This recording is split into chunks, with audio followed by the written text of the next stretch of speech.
अनाथादीना कारणे तुकयाने तुका भासला मानवी वेशधारी परिहालिला विग्रही निर्विकारी स्वये श्रीहरी व्यापको सर्व जीवा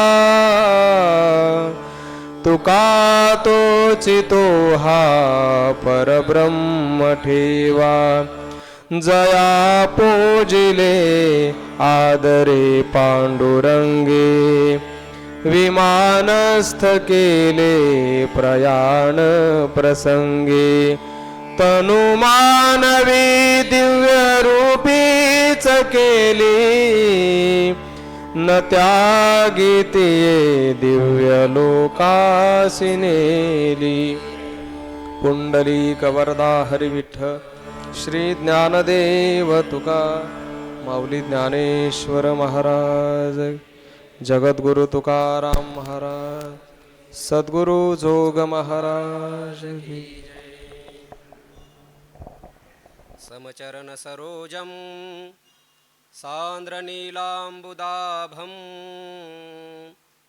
जगननिहितपानिं मण्डनं मण्डनानां तरुणतुलसीमालां कन्धरं कञ्जनेत्रं सदयधवलहासं विठ्ठलं चिन्तयामि. आता अभिनव वाग्विलासिनी जी चातुर्यार्थ कला कामिनी ती शारदा विश्वमोहिनी नमिली मिया आपुलिया स्नेहाची वागेश्वरी जरी मुकयाते अंगीकारी तरी तो वाचस्पतीसी करी प्रबंधू होडा आता कृपा भांडवल सोडी भरी माझी मतीची पुतळी करी ज्ञानपद्य जोडी थोरावी माते. चाकरी वाचवून खाणे अनुचित वेतन धने काढून या निजा करेलिये कामेची पूजा उचिता वेगळे अभिलाषे तोंड काळे सांगे तरी तुका पहा लाज नाही लोका. पवित्र असलेला इंद्रायणी मातेच्या तीरावरती विश्वमाऊली ज्ञानोबा यांच्या दरबारामध्ये भगवान सिद्धेश्वराच्या सानिध्यात आजान वृक्षाच्या पवित्र शीतल अभंग अशा छत्रछायेखाली 84 सिद्धांच्या वास्तव्याने सिद्ध असणाऱ्या अलंकापूर नगरीमध्ये पूजनीय गुरुवर्य बाबांच्या सहवासामध्ये आणि तुम्हा सर्व सिद्ध अनुभूती संपन्न महात्म्यांच्या समोर तुकोपनिषद अर्थात तुकोबरायांची गाथा आणि या गाथ्यातील काही अभंगाचं चिंतन करण्याचं सौभाग्य या ठिकाणी प्राप्त झालेलं आहे. श्री संत विश्वमाऊली ज्ञानोबराय संस्थान कमिटीद्वारा आयोजित आणि वेदांत सत्संग समितीद्वारा नियोजित सालाबादप्रमाणे चालू असणारा हा अष्टादशाह आणि त्या अष्टादशाहातील आजची ही प्रथम सत्रातली सेवा आहे. जगद्गुरु तुकोबरायांचा एक एक अभंग म्हणजे एक एक स्वतंत्र तो ग्रंथच आहे. जसं प्रत्येक ग्रंथाला अनुबंध चतुष्टय असतात तद्वत प्रत्येक अभंगाला एक अनुबंध चतुष्टय आहे. आणि अनुबंध चतुष्टय आपल्या इकडे एक एक महिना 2-2 महिना चालतो. परंतु या ठिकाणी आपल्याला पांतचिंतन करायचं आहे. हा अभंग एक एक अभंग म्हणजे समुद्रासारखा आहे. जशी समुद्राची खोली आजपर्यंत कोणालाही लागलेली नाही. अनेक विषयावरती अनेक विद्वान लोकांनी PhD केल्या, परंतु समुद्रामध्ये किती पाणी आहे, त्याची लांबी रुंदी किती आहे, असा PhD करणारा अजून जन्माला आलेला नाही. कारण समुद्राचा थांगपत्ताच लागत नाही. तसा जगद्गुरु तुकोबरायांचा एक एक अभंग किती बुद्धिमान असू द्या, किती शास्त्र शिकलेला, किती पंडित असू द्या, किती हुशार असू द्या, पण तो व्यक्ती ज्या वेळेला या अभंगामध्ये बुडी देतो त्यावेळेला या अभंगाचं सार हाताला येईलच असं मात्र सांगता येत नाही. कारण या प्रत्येक अभंगाची उंची, त्याची खोली, त्याची महत्ता, त्याची गरिमा किती अद्भुत आहे ही जगद्गुरु तुकोबराय सांगू शकतात. परंतु सूत्राचं लक्षण करत असताना विश्वतोमुखम असं एक सूत्राचं लक्षण केलेलं आहे. तसं हा अभंगावरती चिंतन करत असताना वक्ता ज्यावेळेला चिंतन करू लागतो त्यावेळेला त्याची बुद्धी जशी असेल किंबहुना त्याच्या बुद्धीवरती जसे संस्कार झालेले असतील तशा पद्धतीने भाव तो त्या अभंगातून काढत असतो. या अभंगावरती एकेका अभंगावरती लाखो वक्ते बोलायला जर बसवले तर ते लाखो वक्ते लाखो पद्धतीने विचार करू शकतात. एवढी गरिमा एवढी महानता या प्रत्येक अभंगाची आहे. आणि त्याच न्यायाला अनुसरून मी देखील एक बाळ चावटी तुमच्यासमोर करणार आहे. परंतु ती करण्याकरिता तुम्हा श्रोत्यांची कृपादृष्टीची आवश्यकता फार महत्त्वाची आहे. जसं ज्ञानोबाराय म्हणतात ना की सोमकांत नावाचा एक मणी आहे. चंद्रकिरणाचा जर त्याला स्पर्श झाला तर त्याच्यातून पाणी पाझरतं, तो द्रवीभूत होतो. पण तोच सोमकांत मणी जर घरामध्ये ठेवला, पेटीमध्ये ठेवला आणि चंद्रकिरणाचा जर त्याला स्पर्श झाला नाही तर त्याच्यातून जलस्राव मात्र होत नाही. चंद्राच्या किरणाचा ज्या वेळेला त्याला स्पर्श होतो त्यावेळेलाच त्याच्यातून जल पाझरतं. तसं तुम्ही श्रोते हे श्रोते नसून साक्षात परमात्म स्वरूप आहात. तुमची कृपादृष्टी तुमच्या नेत्राच्या द्वारा जर माझ्यावरती जर पडली तर मी देखील या अभंगावरती काहीतरी चिंतन करण्याचा प्रयत्न या ठिकाणी करणार आहे. म्हणून अधिक प्रस्तावना न करता मी सरळ माझ्या नियोजित असणाऱ्या अभंगाकडे वळतो. अभंग आहे चाकरी वाचूनी खाणे अनुचित वेतन. या अभंगाच्या द्वारा जगद्गुरु तुकोबराय कष्ट न करता फलाची इच्छा करणाऱ्या व्यक्तींची निंदा मात्र या अभंगातून करतात. कष्ट तर करायचे नाही. आता वर्तमान काळामध्ये जर आपण हे शासकीय कर्मचारी जे लोक आहेत किंवा कुठलेही कर्मचारी असू द्या, सेवा करणारे हे जे लोक आहेत ना, त्यांची मनस्थिती तुम्ही पहा. वर्तमान काळामध्ये कष्ट नको आहेत त्यांना, पण वेतन मात्र भरपूर प्रमाणामध्ये पाहिजे. कदाचित तोच भाव या अभंगातून जगद्गुरु तुकोबराय व्यक्त करतात. चाकरी वाचूनी वेतन खाणे अनुचित. जगद्गुरु तुकोबराय म्हणतात चाकरी तर करायची नाही, म्हणजे सेवा तर करायची नाही, कष्ट तर करायचं नाही, पण वेतन मात्र घ्यायचं. आणि वेतन म्हणजे पगार, ती पगार घ्यायचा आणि मजेमध्ये खायचं, हे खाणं जगद्गुरु तुकोबराय म्हणतात अनुचित आहे. अनुचित म्हणजे हे योग्य नाही, हे चुकीचं आहे. मग काय केलं पाहिजे? जर एखाद्या व्यक्तीने आपल्या वाट्याला आलेलं कर्तव्य कर्म जर केलं आणि ते कर्म केल्याच्या नंतर मग धनी जो आहे, जो स्वामी जो आहे, तो प्रसन्न होणारच आहे. आणि प्रसन्न झाल्याच्या नंतर तो त्याला काहीतरी वेतन देणार आहे. कारण समोरच्या सेवकाने सेवा केल्याच्या नंतर स्वामी प्रसन्न होतो आणि त्या सेवेची पूजा म्हणून तो त्याला काहीतरी देत असतो. धनी काढून या निजा. जर एखाद्या व्यक्तीने आपल्या वाट्याला आलेलं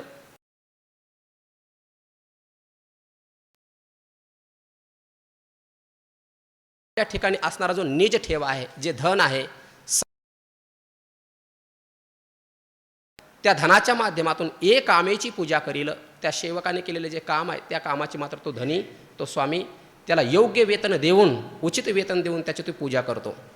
उचिता वेगळे अभिलाषे तोंड काळे. आणि एखादा व्यक्ती जर आपल्या वाट्याला आलेलं कर्तव्य कर्म करत नसेल आणि फलाची मात्र जर अभिलाषा करीत असेल, उचिता वेगळे, उचित कर्म तर करायचं नाही, आपल्या वाट्याला आलेलं कर्तव्य कर्म करायचं नाही आणि फलाची मात्र अभिलाषा करायची. अभिलाषे महाराज म्हणतात त्याचे तोंड काळे. पुरुषोत्तम महाराज आला बघा काळ्या तोंडाचा. अभिलाषे तोंड काळे म्हणजे कष्ट तर करायचे, कष्ट करायचे नाही, पण फलाची मात्र इच्छा करायची. जगद्गुरु तुकोबराय म्हणतात तो काळ्या तोंडाचा आहे. पण काय करावं महाराज म्हणतात, किती सांगा या लोकांना. सांगे तरी तुका पहा लाज नाही लोका. पहा तुका सांगे तरी लोका लाज नाही. पहा बरं, तुकोबराय म्हणतात मी या लोकांना सांगतो, बाबा हो कष्ट करा, तुमच्या वाट्याला कर्तव्य कर्म करा आणि मग फलाची इच्छा करा, पण ते मात्र तसं करत नाहीत. तुकोबराय म्हणतात अशा लोकांना कितीही सांगा त्यांना मात्र लाज वाटत नाही. कष्ट तर करायचे नाही, पण फलाची मात्र इच्छा करतात.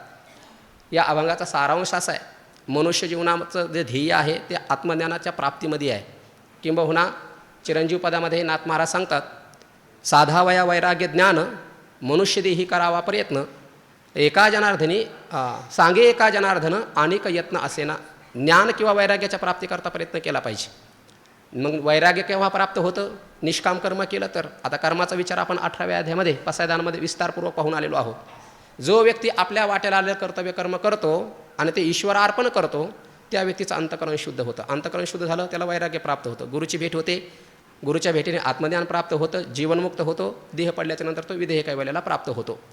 परंतु काही लोक असे आहेत या जगामध्ये वरवर आपातता वेदांताचं श्रवण करतात, पण वेदांताचं जे फल आहे ना आत्मज्ञान, त्याची अपेक्षा करतात. पण ते फल ज्यामुळे प्राप्त होतं ज्ञानामुळे, आणि ते ज्ञान शुद्ध मनामध्ये राहतं आणि ते शुद्ध मन निष्काम कर्माने होतं.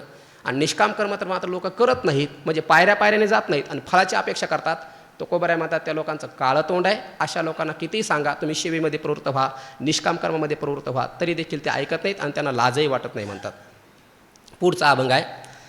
आता या पुढच्या अभंगातून जगद्गुरु तुकोबराय जीवनामध्ये येणारी जी वेळ आहे ती वेळ आपल्याला कळली पाहिजे, त्या वेळेच्या संबंधी मार्गदर्शन करतात. बरे सावधान राहावे समय राखून, नाही सारखिया वेळा अवघ्या पावता अवकाळा.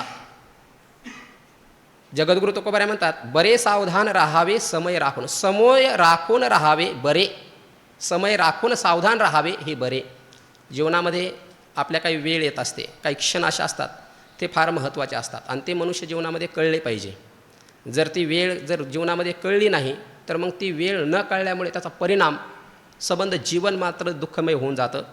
म्हणून जगद्गुरु तुकोबाराय म्हणतात, माणसाच्या जीवनामध्ये येणारी काळ, वेळ, क्षण हा फार महत्त्वाचा असतो आणि तो कळण्याकरता व्यक्तीने जीवनामध्ये सावध राहिलं पाहिजे. का सावध राहिलं पाहिजे? कारण जीवनामध्ये येणारी प्रत्येकच वेळ सारखी नसते. नाही सारख्या वेळा सारख्या वेळा नसतात आणि जर सगळ्याच वेळा असतात त्या जर एकदाच जीवनामध्ये आल्या तर अवघ्या पावता अवकाळा. जे काही शुभ वेळ असते, अशुभ वेळ असते, ह्या जर सगळ्याच जीवनामध्ये एकदाच मनुष्याच्या आल्या तर माणसाची अवकाळा होऊ शकते. म्हणून येणारी जीवनातली प्रत्येक वेळ ही सावधानतेने समजून घेतली पाहिजे. कारण लाभ ही देखील योग्य वेळ जीवनामध्ये आली आणि ती ओळखून जर तशी कृती केली तर प्राप्त होतो आणि जर ती वेळ नाही ओळखता आली तर हानी देखील त्यामुळेच होते. म्हणून लाभ अथवा हानी थोड्यामध्येच भोवनी. थोडी वेळ असते, ती एक क्षणाची वेळ असते, पण त्या योग्य क्षणामध्ये जर ते कार्य जर केलं तर लाभ होतो आणि त्या योग्य क्षणामध्ये जर योग्य कार्य केलं नाही तर मनुष्याच्या जीवनाची हानी होऊन जाते. म्हणून जगद्गुरु तुकोबाराय म्हणतात, तुका मने राखा आपणा नाही तोची वाखा. तुका मने राखा, जीवनामध्ये येणारी जी वेळ आहे ती समजून घ्या, तिला त्या वेळेचं संरक्षण करा. आपल्याला जर तुम्हाला ती वेळ कळली नाही तर मग मात्र तोची वाखा, तोच जीवनामध्ये संकटाला प्राप्त जातो, समोर होतो, त्याच्या जीवनामध्ये संकट येतात. तात्पर्य असं आहे, मनुष्य जीवन हे एका क्षणाचं आहे, कधी जाईल काही सांगता येत नाही. जर लोकांना सांगितलं परमार्थ करा तर लोक म्हणतात करू ना नंतर, उतरत्या वयामध्ये. जर तरुण मुलं मुली जर परमार्थ करायला लागले तर लोक म्हणतात यांना करून ही दुष्टबुद्धी सुचली आत्ताच, हे काही ह्या वयामध्ये करायचं असतं का, नंतर बघू ना. पण या लोकांना माहिती नसतं की हे जीवन किती क्षणिक आहे. आद्यगुरु शंकराचार्य वर्णन करतात, नलनी दलगत जलमती तरलम तद्वत जीवित मतिशय चपलम. कमळाच्या पानावरती एक पाण्याचा थेंब सोडला तर ते पान स्निग्ध असल्यामुळे एका सेकंदामध्ये ते पाणी निखळून जातं. तसे मनुष्य जीवन आहे. ज्ञानोबारायांनी तर किती सुंदर उदाहरण दिले, मासी पाक पाखडे तर हे सरे. मासीला पंख पाखडण्याकरता देखील वेळ लागू शकतो, विलंब लागू शकतो. तेवढ्या कमी वेळामध्ये हे प्राण देहातून निघून जातात. क्षणभंगूर नाही भरवसा. म्हणून मनुष्य जीवनामध्ये हा जो जीवन प्राप्त झालेला आहे हे जीवन इतरत्र संसारामध्ये न घालवता, इतस्ततः व्यस्त न घालवता, या जीवनातला प्रत्येक क्षण ना क्षण, जसं नामदेव महाराजांनी वर्णन केलं ना, जो जो दिवस उगवला तो ज्ञानदेवे सार्थक केला, संपन्न केला, सुफल केला. बरं, संपन्न केला, सुफल केला, काय म्हणायचं तर म्हणा, भाव तुमच्या लक्षात आलेला आहे. ज्ञानोबारायांनी आपल्या जीवनामध्ये जो जो दिवस उगवला, जो जो क्षण त्यांच्या जीवनामध्ये आला तो एक एक क्षण. म्हणून जो क्षण वाया घालतो त्याला ज्ञान प्राप्त होत नाही आणि जो कण वाया घालतो त्याला धन प्राप्त होत नाही. धन प्राप्त करण्याकरता कणकण जोडलं पाहिजे आणि ज्ञान प्राप्त करण्याकरता क्षण क्षण मनुष्याने जीवनामध्ये योग्य दिशेने तो लावला पाहिजे. म्हणून जगद्गुरु तुकोबाराय म्हणतात, जीवनामध्ये आलेली वेळ ही अतिशय महत्त्वाची आहे. कधी काळ येईल आणि कधी घेऊन जाईल सांगता येत नाही. म्हणून सावधान व्हा. तुकोबाराय म्हणतात, मी सावध झालो की नाही? सावध झालो हरीच्या आलो जागरणा. मी सावध झालो तसं तुम्ही देखील सावध व्हा. जीवनामध्ये आलेली वेळ ही समजून घ्या. सगळ्या वेळा सारखा नसतात. योग्य वेळ जीवनामध्ये आली, संतांचा समागम प्राप्त झाला आहे, एवढा हा अष्टदशासारखा कार्यक्रम या ठिकाणी प्राप्त झाला आहे. तर श्रवणामध्ये प्रवृत्त व्हा.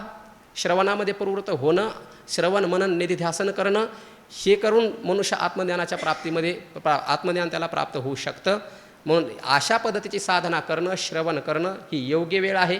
अशा योग्य वेळ कालावधीमध्ये जर आपण वेळ घालवला तर फलाची प्राप्ती होते, आत्मज्ञानाची प्राप्ती होते, नाहीतर मग हानी जीवनामध्ये होते. आता पुढचा अभंग आहे. पुढच्या अभंगातून जगद्गुरु तुकोबाराय संसार करत असताना माझी कशी दयनीय अवस्था झाली त्या दयनीय अवस्थेचं प्रगटीकरण पुढील अभंगातून करतात.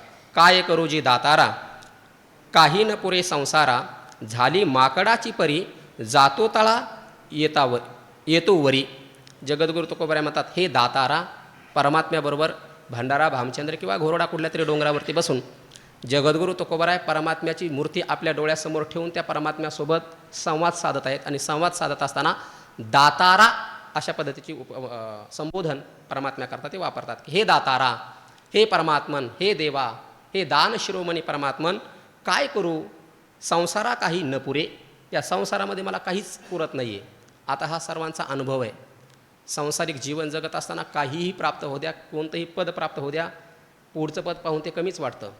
कितीही द्रव्य धन प्राप्त होऊ द्या, समोरच्या ठिकाणचं धनद्रव्य पाहून तेही कमीच वाटतं. म्हणजे संसारामध्ये कुठलंही काय पद, प्रतिष्ठा, योग्यता, मान, कीर्ती, धन काही प्राप्त होऊ द्या, ते कमीच वाटतं. तसं जगद्गुरु तुकोबाराय म्हणतात, काय करू देवा, या संसारामध्ये मला काहीच पुरं पडत नाही आहे. जेवढं मी कमवतो, कितीही कमव, ते कमीच मात्र पडतं. मग कशी अवस्था झाली माझी संसार करत असताना? माकडाची परी झाली, माकडासारखी माझी अवस्था झाली. जसं ते माकड असतं, शांत बसतं का? नाही. खाली जा वर ये, वर जा खाली ये, खाली वर चालूच राहतं. देवा तशी माझी अवस्था त्या माकडासारखी झाली. जातो तळा येतो वरी, खाली जातो वर येतो, खाली जातो वर येतो, अशी माझी अवस्था झालेली आहे. घाली भलते ठाई हात. मग हे सांसारिक जीवन जगत असताना काही महत्त्वाच्या वस्तू ज्या असतात, पदार्थ असतात, ते संसार करत असताना त्या लागतच असतात. मग त्या संसारिक वस्तू, ती उपकरणं जमवाजमव करत असताना भलते ठाई हात घाली. त्या वस्तू आणत असताना, ती उपकरणं आणत असताना मी जिथं हात घालतो, ती वस्तू आणायला गेल्याच्यानंतर होतं काय? होती शिव्या. लोक मला शिव्या देतात. आणि बैशे लात आणि शिव्या मात्र माझ्या कपाळी मात्र येतात. काय झालं मला काही कळत नाही, तो गोबारे म्हणतात. असणारा हा वाईट संसाराच्या का मी नादी लागलो, काय चुकी झाली माझ्याकडून म्हणून या संसारामध्ये पडलो, ते मला कळायला तयार नाही. आदी अंती तुका सांगे नकळे झाला चुका. तुका सांगे आदी अंती काय चुका झाला ते नकळे. माझ्याकडनं कोणती चुकी झाली, मी या संसारामध्ये पडलो, ते मला कळायला तयार नाही. म्हणजे सांसारिक जीवन जगत असताना कोणतेही उपकरण आणा, ते कमीच पडतात. माकडासारखी माझी अवस्था झाली. खाली जातोय वर येतोय, खाली जातोय वर येतोय. ते उपकरणं आणत असताना जिथं हात घालतो तिथून मला शिव्या आणि लातच बसतात. कोणती चुकी झाली हे कळायला तयार नाही. अभंगाचा सरळ अर्थ असा आहे, पण सारांश मात्र असा आहे. संसार या शब्दाचा अर्थ आहे जन्ममरण. पुनरपि जननम पुनरपि मरणम पुनरपि जननी जठरे शयनम इह संसारे खलो दुस्तारे कृपया अपारे पायी मुरारे. तिथं भगवंताला मुरारी असा शब्द म्हटलेला आहे, इथं दातारा असा शब्द वापरायला. कारण या संसारातून सोडवणारा केवळ फक्त एक परमात्माच आहे. परमात्मा सोडून दुसऱ्या या संसारातून कोणी तारू शकत नाही. आणि हा जन्ममरणाचा हा जो संसार आहे, या संसारामध्ये माणसाची अवस्था कशी झाली? कधी वर जातो, उत्तम कर्म केलं तर ऊर्ध्वगतीला, अधमकर्म केलं तर अधोगतीला. म्हणजे वर आणि खाली 15व्या अध्यायामध्ये आपण पाहून आलेलो आहोत की नाही? त्या संसार वृक्षाचं वर्णन करत असताना सत्वगुणाचा वारा वाजल्याच्या नंतर त्या शाखा किती वर जातात. आणि काही उपरी शाखा तिथं काय ब्रह्मेशाना परवते, ब्रह्म आणि शंकर विष्णूपर्यंत या शाखा जातात. खाली ऐशे होते लोह लोष्ट आशे होते तरुण, लोह लोष्ट पाषाण ह्या खालच्या अवस्था झाल्यात. म्हणून जगद्गुरु तुकोबाराय म्हणतात, या संसारामध्ये कधी ऊर्ध्वगतीला जातो तर कधी अधोगतीला जातो. आणि वर खाली जाणं म्हणजे माकडासारखीच माझी अवस्था झालेली आहे. काय करू? मग ऊर्ध्वगतीला गेलो तरी विषयाची जी काही भोगण्याची इच्छा आहे ती सुटत नाही.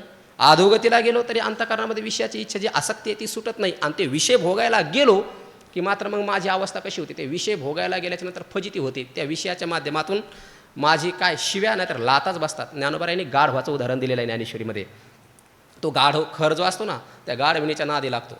पण ज्या वेळेला तो त्याकडे जातो त्यावेळेला ती लात हाणून त्याचं तोंड फोडते, परंतु तो मागवता मात्र त्याचा त्याग करून तो निघत नाही. म्हणून शिव्या आणि लाताच बसतात. बाकी दुसऱ्या विषयाकडे गेल्याच्यानंतर काय होत नाही, अशी माझी अवस्था झाली. पण या संसारामध्ये मी का पडलो, का मी माझ्या स्वरूपापासून च्युत झालो? आणि असा दुर्भर असणारा, दारुण असणारा, दुष्ट असणारा, अवकाळा करणारा, शिव्या आणि लाताच देणारा असा भयानक संसारामध्ये मी का पडलो? कोणती माझ्याकडनं चुकी झाली? दातारा ती चुकी नकळे. आधी अंत मी तपासून पाहिला, पण कोणत्या चुकीमुळे मी या संसारामध्ये पडलो ते मात्र मला कळायला तयार नाही. पण तू दातार आहेस, तू या संसारातून मला काढू शकतोस. अशा पद्धतीचा संवाद जगद्गुरु तुकोबाराय या अभंगाच्या माध्यमातून देवाबरोबर करतात.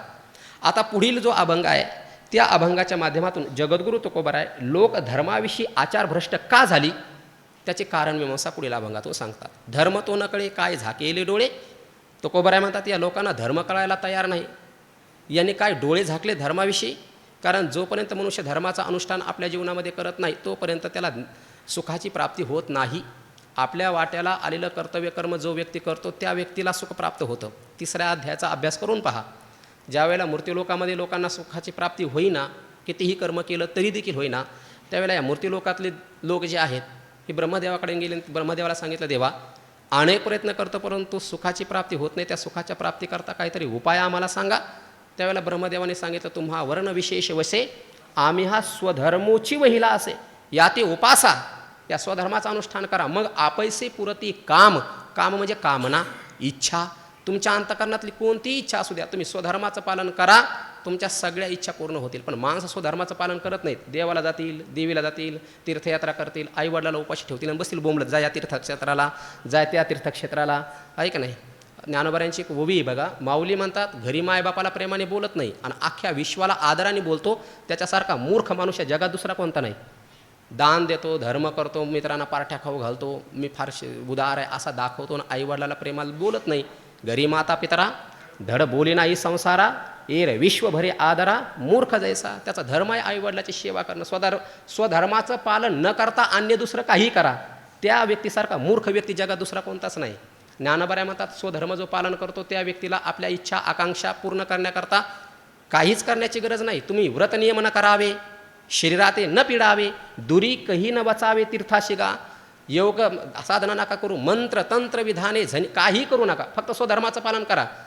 जर स्वधर्माचं पालन जर केलं तर ऋतुपतीचे द्वार वनश्री निरंतर वळगे फळभारला वनेशी, तैसे सर्व सुखे सहित दैवची मूर्तिमंत येईल देखा काढत तुम्हा पाठी. विस्तार करण्याकरता माझ्याकडे वेळ नाही.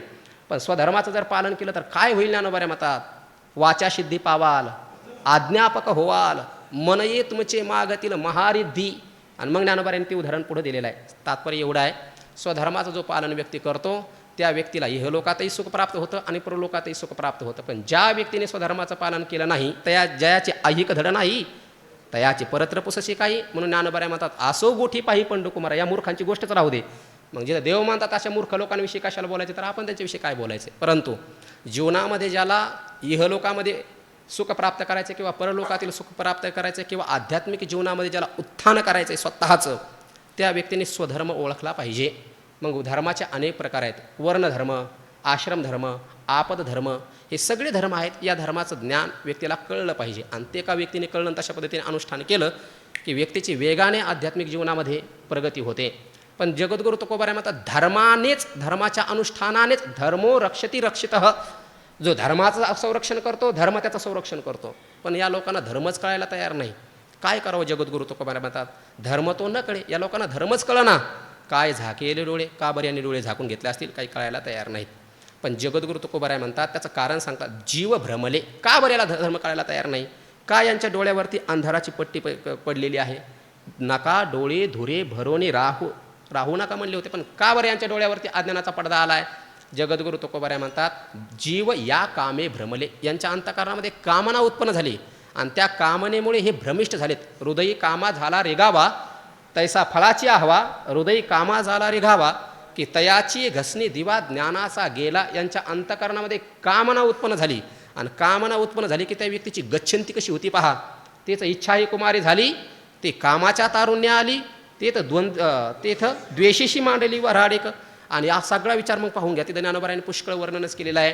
आणि ज्ञानोबाऱ्या म्हणतात, त्यामुळे हे जीव जे आहेत पुढे उभी आलेले बघा, त्यामुळे हे लोक भ्रमिष्ट झाले आणि मग महादुःखाच्या घेतले दांडियावरी इथपर्यंत ज्ञानोबाऱ्यांनी ती काळा सांग. जसं ध्याय ते विषयांस पोचस ती ज्ञानोबाऱ्यांनी परंपरा सांगितली, तसं इच्छा ही कुमारी झाली इथूनपासून तर महादुःखतेने भूते भांबावली आणि मग दुःखाच्या घेतलेली दांडियावरी इथपर्यंत ज्ञानोबाऱ्यांनी याही परंपरेचा विचार सांगितलेला आहे. म्हणून या लोकांना धर्म कळत नाही, यांनी डोळे झाकलेले. त्याचं कारण जर काही असेल तर यांच्या अंतःकरणामध्ये उत्पन्न झालेला काम आणि त्या कामनेमुळे कैसे कळू येते वर्मे. अंतःकरणामध्ये कामना उत्पन्न झालेल्या व्यक्तीला धर्माविषयी वर्म त्याच्या लक्षात येत नाही. बरं ठीक आहे, यांच्या अंतःकरणामध्ये कामना उत्पन्न झाली म्हणून धर्माच्या अनुष्ठानाचं वर्म यांना कळत नाही. मग कामनेमुळं घडलं तरी काय, स्वधर्माचा त्याग करून दिला आणि कामनामुळे विषयाची इच्छा अंतःकरणामध्ये झाली आणि त्या विषय भोगामध्ये भोगून त्यांना विषयाचा माज चढला म्हणतात. जसं मदिरा उत्पन्न चाललेल्या व्यक्तीला ती मदिरा चढते, तसं जगद्गुरु तुकोबा म्हणतात विषयांचा माज, या लोकांना विषयाचा माज चढलेला आहे. शब्द स्पर्श रूप रस गंध, एकदा का या विषयाचा माज चढला की तो उतरायला तयार होत नाही. हे विषयाचं विष ज्ञानोबा म्हणतात, श्रीगुरूंची कृपादृष्टी झाली किंवा परमात्म्याची कृपा झाली तरच उतरू शकते. विषय व्याळी मिठी दिधलिया नुठी ताठी ते तुझी गुरुकृपादृष्टी निर्विष होय. पण यांना वर्म कळायला तयार नाही, धर्माचं अनुष्ठान यांच्याकडनं होत नाही, भ्रमिष्ट झालेत, अज्ञानाचा पडदा अंधकार यांच्या डोळ्यासमोर आला आहे. याचं कारण जरी काय असेल, विषयांचा माज. या लोकांना विषयाचा माज चढला आहे, त्यामुळे काही करून नेणती लाज.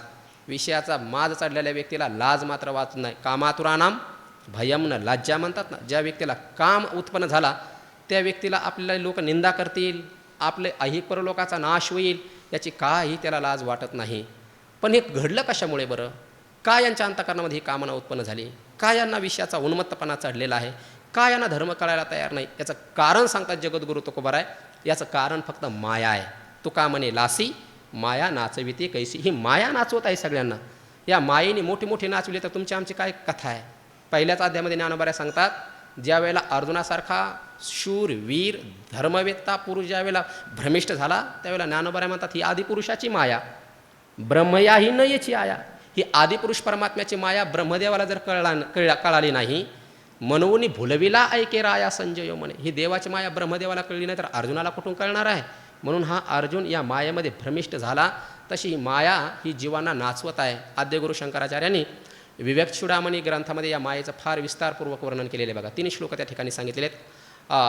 आद्यगुरु शंकराचार्य म्हणतात, कशी माया ही अव्यक्त नामनी परमेश शक्ती रणादिविद्या त्रिगुणात्मिका परा कार्यानुमेया सुधियैव माया यया जगत सर्व इदम प्रसूयते. कशी आहे? सन्नाप्य सन्नाप्य उभयात्मिकानो भिन्नाप्य भिन्नाप्य उभयात्मिकानो सांगाप्य नंगाप्य उभयात्मिकानो महद्भूता अनिर्वचित. महान अद्भुत असली प्रकारची ही माया आहे. मोठमोठ्याला ब्रह्मदेवाला नाही कळली, शंकराला नाही कळली, 60,000 वर्षे तपश्चर्या करून ऋषीमुनींना नाही कळले, तर तुमच्या आमची काय कथा आहे? म्हणून ही महान अद्भुत आहे. मग नाश होणार नाही काहीचा. जगद्गुरु तिथं आद्यगुरु शंकराचार्यांनी त्याचा नाश कसा होतो तेही सांगितलं, मायेचं स्वरूपही सांगितलंय. आणि त्या मायेचा नाश कशाने होतो? शुद्ध अद्वय बोध नाशा. केवळ फक्त शुद्ध अद्वय बोध, केवळ फक्त ज्ञानानेच या मायेचा नाश होऊ शकतो, बाकी कशाने नाही. वदंतु शास्त्राणी यजंतु देवान कुर्वंतु कर्माणि भजंतु देवताः आत्मैक्य बोधेन विना विमुक्तीर न सिद्ध्यति.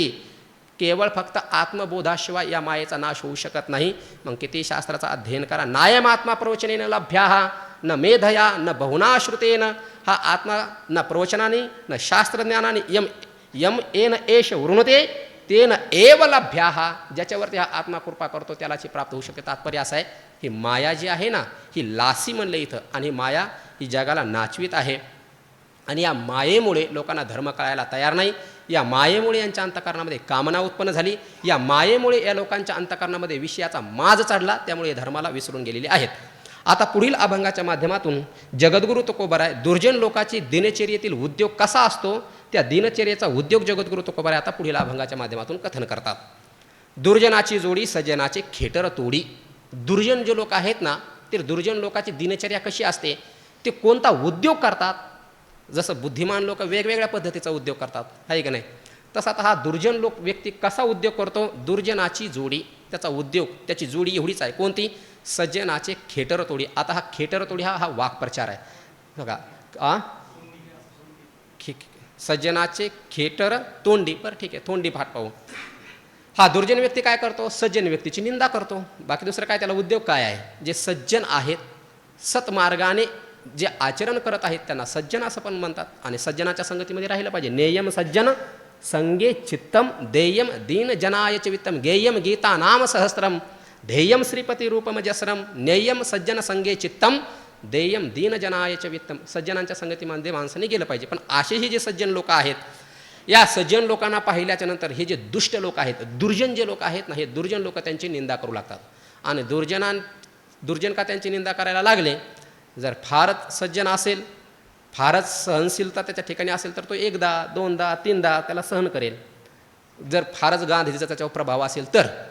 पण एखादा जर जगद्गुरु तुकोबारायाच्या विचाराचा असेल, तुकोबाराय म्हणतात भले तरी देऊला काशीची लंगोटी नाठाळाच्या माथी हानू काठी. जर एखादा खरोखर सज्जन व्यक्ती असेल समोरचा, तर आम्ही त्याला आमची लंगोटी सोडून द्यायला तयार आहेत. पण दुर्जन जर व्यक्ती असेल तर मग आम्ही त्याच्या मस्तकामध्ये काठी मारल्याशिवाय राहणार नाही. मग सज्जन कुठपर्यंत सहन करेल हो? या गालात मारल्याच्या नंतर पहिलीच सहन करायची, दुसरा गाल समोर नाही करायचा. नाहीतर मग इंग्रजी येऊन 150 वर्ष आपल्या छातीवर नाचत असतात. तो काळ गेला. पण दुर्जन व्यक्तीचा जी त्याने निंदा केली, त्याने दिलेलं जे दुःख आहे कुठपर्यंत सहन करतो, जोपर्यंत एकदा किंवा दोनदा.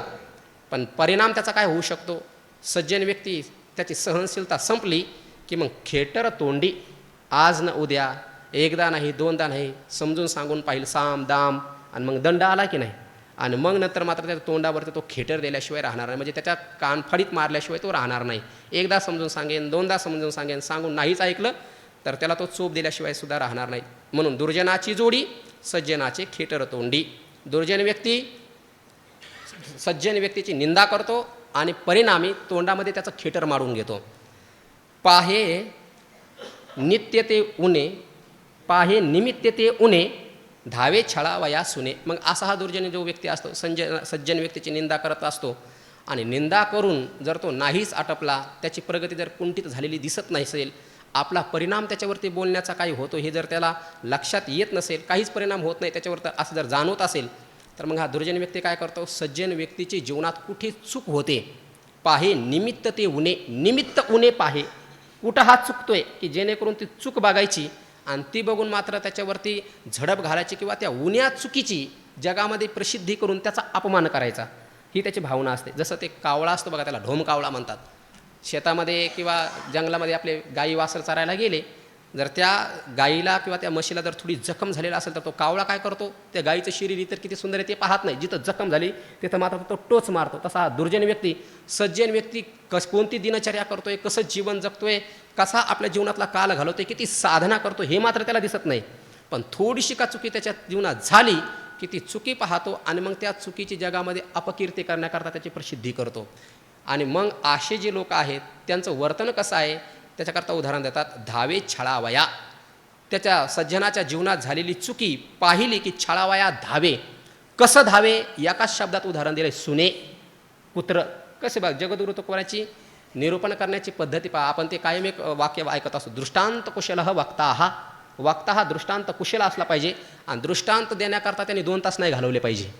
तुम्हाला माहिती असेल, एक सिद्धांत सांगायचा असतो ना, अख्खं कीर्तनामध्ये अख्खा पुराण, आणि त्यांची प्रसिद्धी होती पौराणिक बुवा म्हणून, आणि अख्खं कीर्तन पाहिलं तर एकच गोष्ट सांगितलेली असते, त्याचंही तात्पर्य काय त्याच्या ठिकाणी संदर्भ असतो की नाही तेही कळत नाही. एका शब्दात तुकोबारायांनी सुने, धावे छळावया, स्वल्पविराम, उदाहरणार्थ सुने. जसं कुत्र असतं बघा, ते कुत्र काय करतं, एखादा व्यक्ती रस्त्याने चाललेला दिसला की काही कुत्रे असतात रात्री प्रवास करताना आपल्याला लक्षात येतं बघा, काही कारण नसतं त्यांचं, रस्त्याच्या कडेला शांत झोपलेले असतात, पण तिथून का गाडी चालली एवढ्या वेगाने ते पाठीमागं लागतं. मोटरसायकलवर असल्यावर त्याचा जास्त अनुभव येतो. म्हणून हे कुत्रे जसे असतात, पुढच्याची गती पाहिली की त्याला मात्र ते चावण्याकरता, त्याला इजा पोहोचण्याकरता, हानी पोहोचवण्याकरता जसे धावतात, तसे दुर्जन व्यक्ती जे आहेत सज्जन व्यक्तीच्या जीवनावर ते टपूनच असतात. कुठे हात चुकतून कुठे एकदाचा सापडतो. म्हणून हे कुत्र्यासारखे मात्र त्यांच्या जीवनामध्ये चुकी झाली की त्यांच्यावरती धावून जातात. मग हा दुर्जन जो व्यक्ती आहे, न म्हणे राम राम, तो राम राम मात्र म्हणायला तयार होत नाही. मग मने वाचे हेची काम, मनाने आणि वाचेने कोणतं काम करतो, मनाने सुद्धा.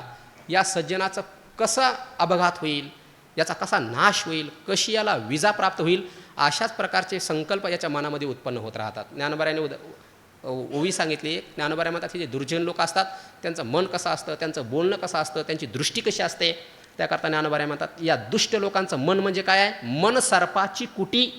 जसा भयंकर विषारी नाग जसा ज्या बिळामध्ये राहतो, ते बीळ जसं असतं तसं या दुष्ट लोकांचं मन असतं. या लोकांची जी दृष्टी असते ना, इंगळाची वृष्टी, जसा पावसाळ्यामध्ये पावसाची जलाची वृष्टी होते, तशी या दुष्ट लोकांची दृष्टी म्हणजे जसं काय इंगळाची वृष्टीच होते, अशा पद्धतीने त्यांचं पाहणं असतं. आणि त्यांचं बोलणं जे असतं ना, नाराचाची सुटी, म्हणजे धनुष्यातून बाण सुटल्याच्या नंतर जसं पुढच्याचा घात करूनच तो शांत होतो, तसं या लोकांच्या मुखातून आलेले जे शब्द असतात ना, हे पुढच्याचं हृदय विदीर्ण करूनच निघून जातात. जसं ज्ञानोबारायांनी त्या वाचेतले दोष सांगितलेत की नाही, आटू त्याच्या अगोदरची उभी, विरोधवाद बळू, प्राणिताप ढाळू, उपहास छळू, वर्मस्पर्शू. आणि कधी कधी काय होतं, एखाद्या व्यक्तीने मारलं ना तर ते घाव माणसाला काय वाटत नाही, पण एखादा व्यक्ती का टोचून बोलला ना, वर्मस्पर्शी बोलला ना, ते मात्र घाव मात्र जात नाहीत. आणि हा जो व्यक्ती असतो तशाच पद्धतीचं बोलत असतो. म्हणून ज्ञानोबाराय म्हणतात, मनामध्ये पुढच्या सज्जन व्यक्तीचा कसा घात होईल असेच विचार त्याच्या उत्पन्न होतात. वाचे वाचने बोलत असताना बोलण्याची वृष्टी इंगळाची, अशाच पद्धतीने तो हा दुर्जन व्यक्ती बोलतो असतो बघा. नाही का काही काम तुम्हाला अभ्यास बिभ्यास करता येत नाही का? उठले का नुसते फिरतच राहता का? नुसतं हेच करता का? हेच करण्याकरता आळंदीला आले होते का? मग गावाकडे काय होतं तुम्हाला? कशाला घेतली हे, कशाला केलं ते, असं बोलतात. असं वाटतं लईच त्यागी येते काही नो, उद्याच निघून आता हिमालयात जाऊन तपश्चर्या करतात काही नो, असं वाटतं हे. पण असू द्या, मने वाचे हेची काम, केवळ फक्त दुःख देत राहणं एवढंच त्यांचं काम असतं. तुका म्हणे भागा, तुका बऱ्या म्हणतात जाऊ द्या, काय करायचं आपल्याला, निंदा आली निंदा करी मागा. त्याच्या भागाला, त्याच्या वाटेवरती फक्त निंदाच आलेली आहे, त्यामुळे मागा करी, पाठीमागं तो केवळ फक्त निंदाच करत राहतो. आता पुढच्या अभंगामध्ये जगद्गुरु तुकोबराय उंच पदावर पोहोचल्याच्या नंतर हीन कृत्य करून मूर्खपणा आणि अभिमान याचं प्रदर्शन माणसाने जीवनामध्ये करू नये. म्हणजे एखाद्या उंच पदावरती व्यक्ती पोहोचला तर दुष्ट कर्म करून, हीन कर्म करून, विनाकारण मनुष्याने जीवनामध्ये आपली फजिती करून घेऊ नये. याकरता 3 उदाहरणं पुढच्या अभंगातून जगद्गुरु तुकोबराय देतात बघा. शादीचे ते सोंग, संपादिता राजा व्यंग. एक राजा व्यक्ती आहे. राजा म्हणजे सिंहासनावरती बसलेला आहे, समुद्र राज्य त्याच्या हातामध्ये आहे, सगळं पृथ्वीचा सम्राट आहे असा राजा. आणि मग आता राजा म्हणल्याच्या नंतर लग्न करण्याकरता पूर्वीच्या काळामध्ये राजे लोक किती लग्न करू शकत होते, त्याकरता काय प्रतिबंध नव्हता. वर्तमान काळामध्ये फक्त हिंदू लोकांकरता प्रतिबंध आहे, बाकीच्या लोकांकरता प्रतिबंध नाही. याचा विचार जेवढा तेजनीय आहे तेवढाच हिंदू लोकांनी देखील हा विचार करणीय आहे. फार सूक्ष्म आहे, जास्त विस्तार मी या ठिकाणी करणार नाही. परंतु राजा आहे, लग्न करण्याकरता त्याच्यावरती प्रतिबंध नसतो, पण त्यांनी लग्न नाही केलं बरं का. जगद्गुरु तुकोबराय शब्द कसा वापरतात, शादीचे ते सोंग. त्यांनी शादी केली. शादी केली म्हणजे ते काय म्हणतात त्या हिंदी भाषेमध्ये, त्याला निकाह. निकाह केला म्हणजे राजा आहे हिंदू, मग त्याला लग्न करायचे तर कुमारीची मिळवणी काय शोधून या कुळी दुनी, कुमारीची शुभ लग्नी. ज्ञानोबा म्हणतात लग्न करायचं असेल तर योग्य कुळ वगैरे पाहिलं पाहिजे. तसं या राजाने हिंदू आहे तर मग हिंदूच मुलीबरोबर लग्न करायला पाहिजे होतं ना, त्यांनी मात्र तसं नाही केलं. मग शादीचे सोंग त्यांनी निकाह केला म्हणजे मुसलमान स्त्री पाहिली, मस्त दिसली, मस्त लग्न केलं आणि मस्त जीवनामध्ये निंदा झाली. हे ज्याला नाही कळलं त्यांच्याकरता प्रसाद ठेवलेला आहे, जेवून जा. कळलं असेल ज्याला कळायचं त्याला. राजा होता, विद्वान होता, बलवान होता. जर मूर्खपणा केला नसता तर इंग्रज भारतामध्ये आलेच नसते. मूळ शोधून पहा, मी काय बोलतो हे तुम्हाला चांगलं कळत असेल. जर त्याच्याकडनं तेवढी चुकी झाली नसती तर पुणे पडलं नसतं, आणि पुणे पडलं नसतं तर इंग्रज आले नसते, आणि इंग्रज आले नसते तर आपला देश गुलामीमध्ये गेला नसता. केवळ फक्त त्याला मस्त लग्न करून मस्त मजा करण्याची इच्छा झाली. म्हणून जगद्गुरु तुकोबा म्हणतात राजा होता पण त्याने शादीचं सोंग केलं. पहा कैशी विटंबना, केवढी विटंबना झाली पहा ना. मूर्खा अभाग्याची जना, त्या मूर्खाची जी आहे या जनामध्ये मात्र सीमा झालेली आहे अभाग्याची. हे पहिलं उदाहरण दिलं बघा राजाचं. राजा होता पण त्यांनी लग्न केलं, निकाह केला, उंच पदावरती होता, परंतु निकाह केल्यामुळे त्याच्या जीवनामध्ये फजिती झाली, मूर्खपणाचं प्रदर्शन झालं, आणि हा किती अभागी आहे त्याचं देखील या जनामध्ये प्रदर्शन झालं. हे दिलं पहिलं उदाहरण. आता दुसरं उदाहरण देतात जगद्गुरु तुकोबराय. दिसते ते लोपी, झिंजा ओढून या पापी. पापी आहे. आता जगद्गुरु तुकोबरायांनी त्याच्याकरता संबोधन दिलं आहे पापी. पण हा पापी व्यक्ती कोण आहे हे पहिल्यांदा पाहिलं पाहिजे बघा. दिसते ते लोपी, भगवंतानी मनुष्य जन्म दिलेला आहे, पुरुषत्वाचा जन्म दिलेला आहे, तर पुरुषत्वाप्रमाणेच त्याने राहायला पाहिजे. पण पौरुषत्व त्याने काय केलं, दिसते ते पौरुष आहे ते त्याने लोपविलं, आणि काय केलं, झिंजा ओढून या झिंजा वाढविल्या. म्हणजे जगद्गुरु तुकोबराच्या काळातही कदाचित असे करणारे लोक होते काही नव्हते त्या काळामध्ये. म्हणून दिसते ते लोपी, जे नॅचरल होतं, नैसर्गिक होतं ते त्याने लोप केलं. मग काय केलं, झिंजा ओढून या, त्याने झिंजा वाढवल्या. आणि जगामध्ये मी फार साधू आहे, मी फार सज्जन आहे, मी फार त्यागी आहे दाखवायला लागला. आद्यगुरु शंकराचार्यांनी सुद्धा सांगितलं आहे, जटा वाढून कुठं मुंडन करून कुठं लुंचन करून कुठं मग ते साधू होत असतो काय. जटिलो मुंडी लुंचित केश काशायांबर बहुकृत वेश पश्यन नपिन च पश्यती मूढो उदरनिमित्तम बहुकृत वेश. तसं जगद्गुरु तुकोबराय म्हणतात दिसते ते लोपी, जे नैसर्गिकरित्या पौरुषत्व प्राप्त झालं होतं ते मात्र लोपविलं, आणि झिंजा ओढून या झिंजा वाढविल्या. आणि मग पाप्या तू जगामध्ये फिरायला लागलास, ही मूर्खपणाची सीमा झाली, आभागीपणाची सीमा झाली म्हणतात जगद्गुरु तुकोबराय. हे दुसरं उदाहरण दिलं. आता तिसरं उदाहरण देतात. शिंदळी त्या सती तुका म्हणे थुंका घेती. सती होती. आता सती म्हणजे तिची जगामध्ये किती प्रसिद्धी होते हे तुम्हाला माहिती आहे.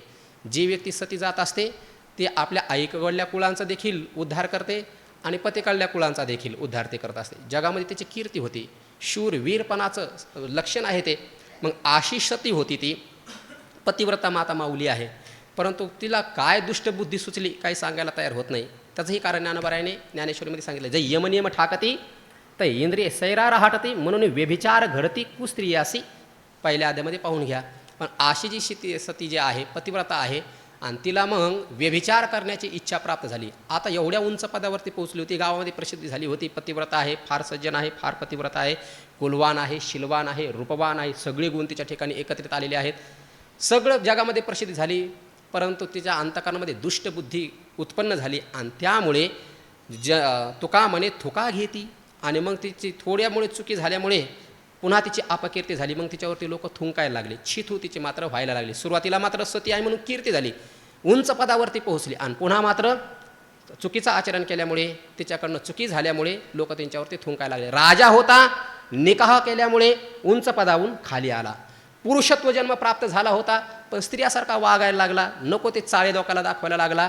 उंच पदावरती पौरुषत्व प्राप्त होणं म्हणजे काय सोपं आहे का? पुरुषत्व प्राप्त होणं म्हणजे वेदाचा अधिकार प्राप्त होणं आहे. आणि एवढ्या उंच पदाला जाऊन जाटा वाढवून नको ते लोकांना झिंजा वाढवून, झिंजा शब्द वापरला असं लोकांना, म्हणजे उंच पदावर गेला, नको ते दाखवून थुंका घ्यायला लागला. आणि सती होती, उंच पदावरती पोहोचली होती, परंतु चुकीचं आचरण तिच्याकडनं घडलं, पुन्हा लोक तिच्यावरती थुंकायला लागले. जगद्गुरु तुकोबाराय म्हणतात, ही विटंबना कशाला करून घ्यायची मूर्खासारखं आचरण करून? कशाला एवढं माणसाने ज्यांना आपल्या अभाग्याचं प्रदर्शन करायचं, हे मात्र करू नये.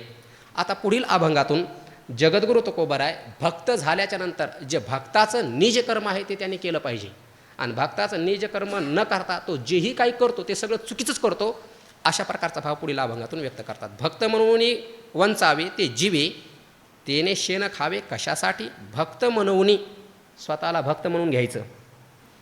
भक्त जसे वागतात तशा पद्धतीचं आचरण मात्र लोकांना मी करतोय असं दाखवायचं. भक्त म्हणून घ्यायचं. परंतु वंचावे ते जीवे, जीवे ते वंचावे, वंचना करावी म्हणजे त्याग करावा, उपहास करावा.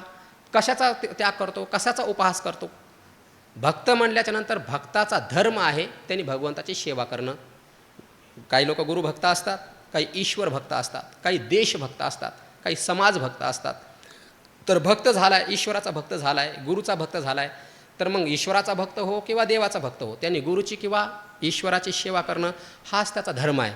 परंतु भक्त म्हणून घेतो, पण वंचावे ते जीवे, सेवेला मात्र वंचना करतो, सेवेचा मात्र त्याग करतो. मग सेवेचा त्याग करून तो जीवनामध्ये जेही काही करतो ते त्यात करणं म्हणजे ती माती खाणं आहे. तेने शेण का खावे, तेने शेण खावे कशासाठी? जगद्गुरु तुकोबारायांनी शेण असा शब्द वापरला आहे. म्हणजे भक्त झाल्याच्या नंतर त्याने गुरुची सेवा करायला पाहिजे होती, ती सेवा तर मात्र त्याने केली नाही. मग इतरत्र जो तो करायला लागला ते त्याचं करणं म्हणजे ते त्यांनी शेण खाणं आहे. आपल्या वाट्याला आलेलं कर्तव्य कर्म न करता इतर जेही काही आहे ते कितीही लोकांना दाखवण्याकरता करा, किती चोख पद्धतीने करा, ते शेण खाणंच आहे म्हणतात. त्याच्यातून काही निष्पन्न होणार नाही. कशाकरता त्याचं आचरण करायचं? त्या चिरंजीव पदामध्ये त्याग केला पूज्य ते कारणे, सत्संग सांडून पूजा घेणे, सत्संग सोडून पूजा घेणं, लोकांमध्ये जाणं, हे करणं म्हणजे काय आहे? शेण खाणंच आहे. त्याचा विस्तार तिथं नाथ महाराजांनी केलेला आहे. म्हणून जगद्गुरु तुकोबाराय म्हणतात, भक्त झालाय ना, गुरु भक्त झालाय, ईश्वर भक्त झालाय, तर तुझ्या वाट्याला आलेलं कर्तव्य कर्म कर बाबा, नाहीतर बाकीचं जेही करतील ते शेण खाणंच आहे. किंवा तेरा आपल्या गीतेमध्ये किंवा ज्ञानेश्वरीमध्ये ज्ञानोबारायांनी वारंवार सांगितलं, तुमच्या वाट्याला आलेलं कर्तव्य कर्म करा, बाकीचं जे करसाल तर ते मात्र तुमच्या जीवनामध्ये दुःखालाच कारणीभूत होईल. त्याकरता ज्ञानोबारायांनी एका ब्राह्मणाचं उदाहरण दिलं आहे. माशा लागे भुलला ब्राह्मण पान बुडी निघाला की तेथेही पावला नास्तिक वादू. एक ब्राह्मण देवता होती, त्याला माशा खाण्याची इच्छा झाल्या म्हणून कोळी समाजाच्या त्या वस्तीमध्ये गेला. तिथं त्या लोकांना म्हणला, हो मला मासे खायला दिला ना. त्यातला एक बुजुर्ग कोळी होता, तो मला तुला मासे खायला देतो, पण तुला हे जनेऊ काढून टाकावं लागेल, तुला तुझी शिखा काढून टाकावे लागेल, धोतर काढून टाकावं लागेल, आमच्यासारखं त्रिकोणी घालावं लागेल, सगळं आमच्या धर्माचं आचरण केलं तर तुला आम्ही माशा खाण्याकरता देतो. ते मला ठीक आहे, काय हरकत नाही. त्याने जानू काढून टाकलं, शेंडी काढून टाकली, त्यांच्यासारखं ते त्रिकोणी लंगोट लावलं, बसला मासे खाण्याकरता. पण तो बुजुर्ग जो कोळी होता ना, तो म्हणला, अरे साध्या माशा खाण्याकरता एवढा उंच जन्माचा, एवढा उंच कुळाचा हा त्याग करू शकतो. ब्राह्मण जन्म म्हणजे जंतूनाम नरजन्म दुर्लभ मतः पुस्तोम ततो विप्रता तस्मात वैदिक धर्म मार्ग परता विद्वत्व मास्मात परम. आता ते पुष्कळ मोठी परंपरा आद्य गुरु शंकर. जंतूनाम नरजन्म दुर्लभ मतः ततः पुस्तवम. या मृत्यूलोकामध्ये जन्म प्राप्त होणं हे एक दुर्लभ आहे, त्याच्यामध्ये पुरुषत्व प्राप्त होणं हे दुर्लभ आहे, त्याच्यामध्ये ब्राह्मणाचं प्राप्त होणं हे दुर्लभ आहे, त्याच्यामध्ये सनातन धर्माचं पालन, वैदिक धर्माचं पालन करणाऱ्या ब्राह्मणाचं प्राप्त होणं हे दुर्लभ आहे. मग एवढा आद्यगुरु शंकराचार्याने कदाचित त्या कुळायला त्याचं ज्ञान होतं काही नाही.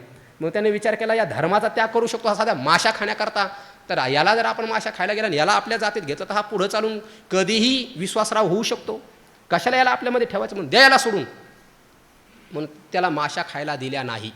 म्हणजे काय झालं बघा, माशा खायला गेला, शिखासूत्राचा त्याग केला, आणि खायला बसलं तर त्यांनी ताट काढून घेतलं, तिकडेही इकडं माशा खायला मिळाला नाही आणि तिकडं स्वधर्माचा त्याग घडला. म्हणजे धोबे का कुत्ता, न घर का न घाट का, अशी अवस्था झाली. तसं गुरुभक्त झाल्याच्या नंतर त्याने गुरुची सेवा केली पाहिजे, गुरुसेवेपासून त्याने वंचना केली नाही पाहिजे, आणि गुरुसेवा सोडून तो जेही काही करेल ते त्यांचं माती खाणंच अशा पद्धतीचं आहे. मग आता त्याने गुरुभक्त झाला आहे, ईश्वर भक्त झाला आहे, इतर कर्म मग तो करायला लागला तरी काय, सेवा करत नाही, मग काय करतो, त्याचा अनुवाद पुढे करतात. नाशिले अडबंद कौपिन माळा, अडचण रावळा माझी केली. मग त्यांनी काय केलं माहिती आहे का, भक्त झाल्याच्या नंतर सेवा करायला पाहिजे, सेवेचा त्याग केला. मग त्याने काय केलं, अडबंद कौपिन माळा, आडवा पट्टा बांधला कमराला आणि कच्चून लंगोट आवळलं, आणि मी फार त्यागी असं लोकांना दाखवायला लागला. मग ते आडबंद कौपिन नाशिले, सेवा न करता नुसतं कौपिन बांधून मी त्यागी आहे असं जर म्हणत असेल तर त्या फडक्याने, ज्या फडक्याने त्याने कौपिन बांधली ना, आडवी बंधनं करून नाश केला त्याने त्या वस्त्राचा, माळा घातल्या गळ्यामध्ये 50-60 किलो, दाखवायला लागला लोकांना. भक्त झाल्याच्यानंतर सेवा करायला पाहिजे तो, पण ती सेवा न करता गळ्यामध्ये माळा घातल्या नुसत्या, तर त्या माळासुद्धा नाशिले, त्या वस्त्राचाही त्या कौपिनाचाही त्याने नाश केला आहे. आडबंद कौपिन नाशिले, माळा नाशिले, आणि मग गुरुची सेवा न करता, भगवंताची सेवा न करता मग करतो काय, फक्त मंदिरामध्ये पडून राहतो. अडचण रावळा माझी केली, त्याने मंदिरामध्ये राहून फक्त ती काय शबनम, ती काय पिशव्या, त्याची ती वळकुटी ठेवून त्याने फक्त मंदिरामध्ये केलेली अडचण आहे, बाकी दुसरं काही नाही. मग काय केले त्यांनी, अंगीकारिले सेवे अंतराय, तया झाला न्याय खापराचा. अंगीकारिले, ज्या सेवेचा त्यांनी अंगीकार केला होता त्या सेवेशी काय केला, अंतराय, त्या सेवेचा त्यांनी त्याग केला. मग सेवेने मनुष्य जीवनामध्ये किती मोठा होऊ शकतो. आघव्याची दैवा जन्मभूमी ही सेवा, जे ब्रह्म करी जीवा स्वच्छातीही. या जगात जेवढे काही भाग्य आहेत त्या भाग्याला जन्म घालणारी जन्मभूमी जर कोणती असेल तर ती सेवा आहे. ज्ञानाचे 2 प्रकार आहेत, एक परोक्ष ज्ञान, एक अपरोक्ष ज्ञान. परोक्ष ज्ञान शास्त्राच्या अध्ययनाने होऊ शकतं, पण अपरोक्ष ज्ञान सेवेच वाचून कुणाच्याही बापालाही होणार नाही. आजपर्यंत तुम्ही इतिहास पहा, सेवेच्या वाचून अपरोक्ष ज्ञानाची अनुभूती आली असं चुकून नियमाला अपवाद असतो, म्हणून चुकून एखादं उदाहरण तुम्हाला सापडेल. कारण भगवंत आणि ज्ञानोबा स्पष्ट सांगतात, ते ज्ञानाचा पुरवठा, ते तर सेवा हा दार म्हणतात. आपलं काय होतं माहिती आहे का, सकाळी उठल्यापासून संध्याकाळपर्यंत, म्हणजे माझं तरी सांगतो, हे शब्द पाय, ते शब्द पाय, हा ग्रंथ पाय, तो ग्रंथ पाय, आणि सेवा म्हणलं की आपण पळून जातो, कुच्चरपणा करतो. ग्रंथाचं अध्ययन करून शाब्दिक ज्ञान होऊ शकतं, कीर्तन प्रवचन व्याख्यान चांगल्या पद्धतीने देता येतं, पण अनुभूतीचं ज्ञान, मग अशा व्यक्तीचं काय होतं माहिती आहे का, तोंड भरो का विचारा, अंतकरणे विषयाशी थारा, अंतकरणातल्या विषयाचा नाश शिवेच्या माध्यम शिवेशिवाय होऊ शकत नाही. आघव्या दैवाला ही सेवा मात्र जन्मभूमी आहे. किती गुरुविषयी आता प्रवचन करायला वेळ नाही, आचार्योपासनम इथलं पद पाहून घ्या. ज्ञानोबा म्हणतात, मी जिवंतपणे कशी सेवा करेल, जवदी हे असेल तर पायकी अशी की जेल, मग देहांती नवल बुद्धिवाय, विस्तार फार पुष्कळ आहे. पण या दुष्ट व्यक्तीने गुरुभक्त आणि ईश्वर भक्त झाल्याच्या नंतर सेवेचा मात्र त्याने अंतराय केलेला आहे. अंगीकारिले सेवे, ज्या सेवेचा त्याने अंगीकार केला होता, अंतराय त्याने त्याचा केला. मग अशा व्यक्तीचं जीवन कसं झालं, तया झाला न्याय खापराचा, खापरासारखं त्याचं जीवन झालेलं आहे. जीवनामध्ये सेवा त्याला प्राप्त झाली होती, त्या सेवेच्या माध्यमातून अंतकरण शुद्धीच्या द्वारा वैराग्य, ज्ञान, जीवनमुक्ती, विदेहमुक्तीपर्यंत तो जाणार होता. पण मात्र त्याने सेवेचा त्याग केला. मग विनाकारण मंदिरामध्ये राहायला लागलाय, लंगोट घातलेला आहे, माळा घातलेल्या आहेत. या व्यक्तीचं जीवन कसं झालं, खापरासारखं झालंय म्हणले. जसं 11व्या अध्यायामध्ये ज्यावेळेला भगवंताचं स्वरूप पाहिल्याच्या नंतर अर्जुनाला ज्यावेळेला खेद झाला ना भक्तराज अर्जुनला, त्यावेळेला भक्तराज अर्जुन म्हणतात, देवा आमचं कसं झालं माहिती आहे का, ते आशित देवल वगैरे आमच्या ठिकाणी येऊन तुझं स्वरूप सांगत होते, पण त्यावेळेला आम्हाला ते कळलंच नाही. आम्ही ते काय केलं, ते ज्ञान जे होतं ना, ते ज्ञान आम्ही कसं केलं त्याचं करता उदाहरण दिलं आहे की परीस दिला, चिंतामणी दिला आणि गारा घेतल्या, किंवा कामधेनू गाय दिली आणि कधी न येणारी अशी भाकड गाय आम्ही स्वीकारली, गोड देऊन शिंगरू घेतलं, अशी आमची अवस्था झाली. तसं सेवा त्याच्या गुरुभक्त झाल्याच्या नंतर, ईश्वर भक्त झाल्याच्या नंतर सेवा म्हणजे त्याला परीस कामधेनू सारखी त्याच्या जीवनामध्ये त्याला सेवा प्राप्त झाली होती. पण त्याचा त्याने त्याग केला आणि खापराप्रमाणे विनाकारण लंगोट लावून बसलाय, माळा घालून बसलाय, मंदिरामध्ये राहा लागला. खापराचा न्याय त्याच्या जीवनामध्ये झालेला आहे.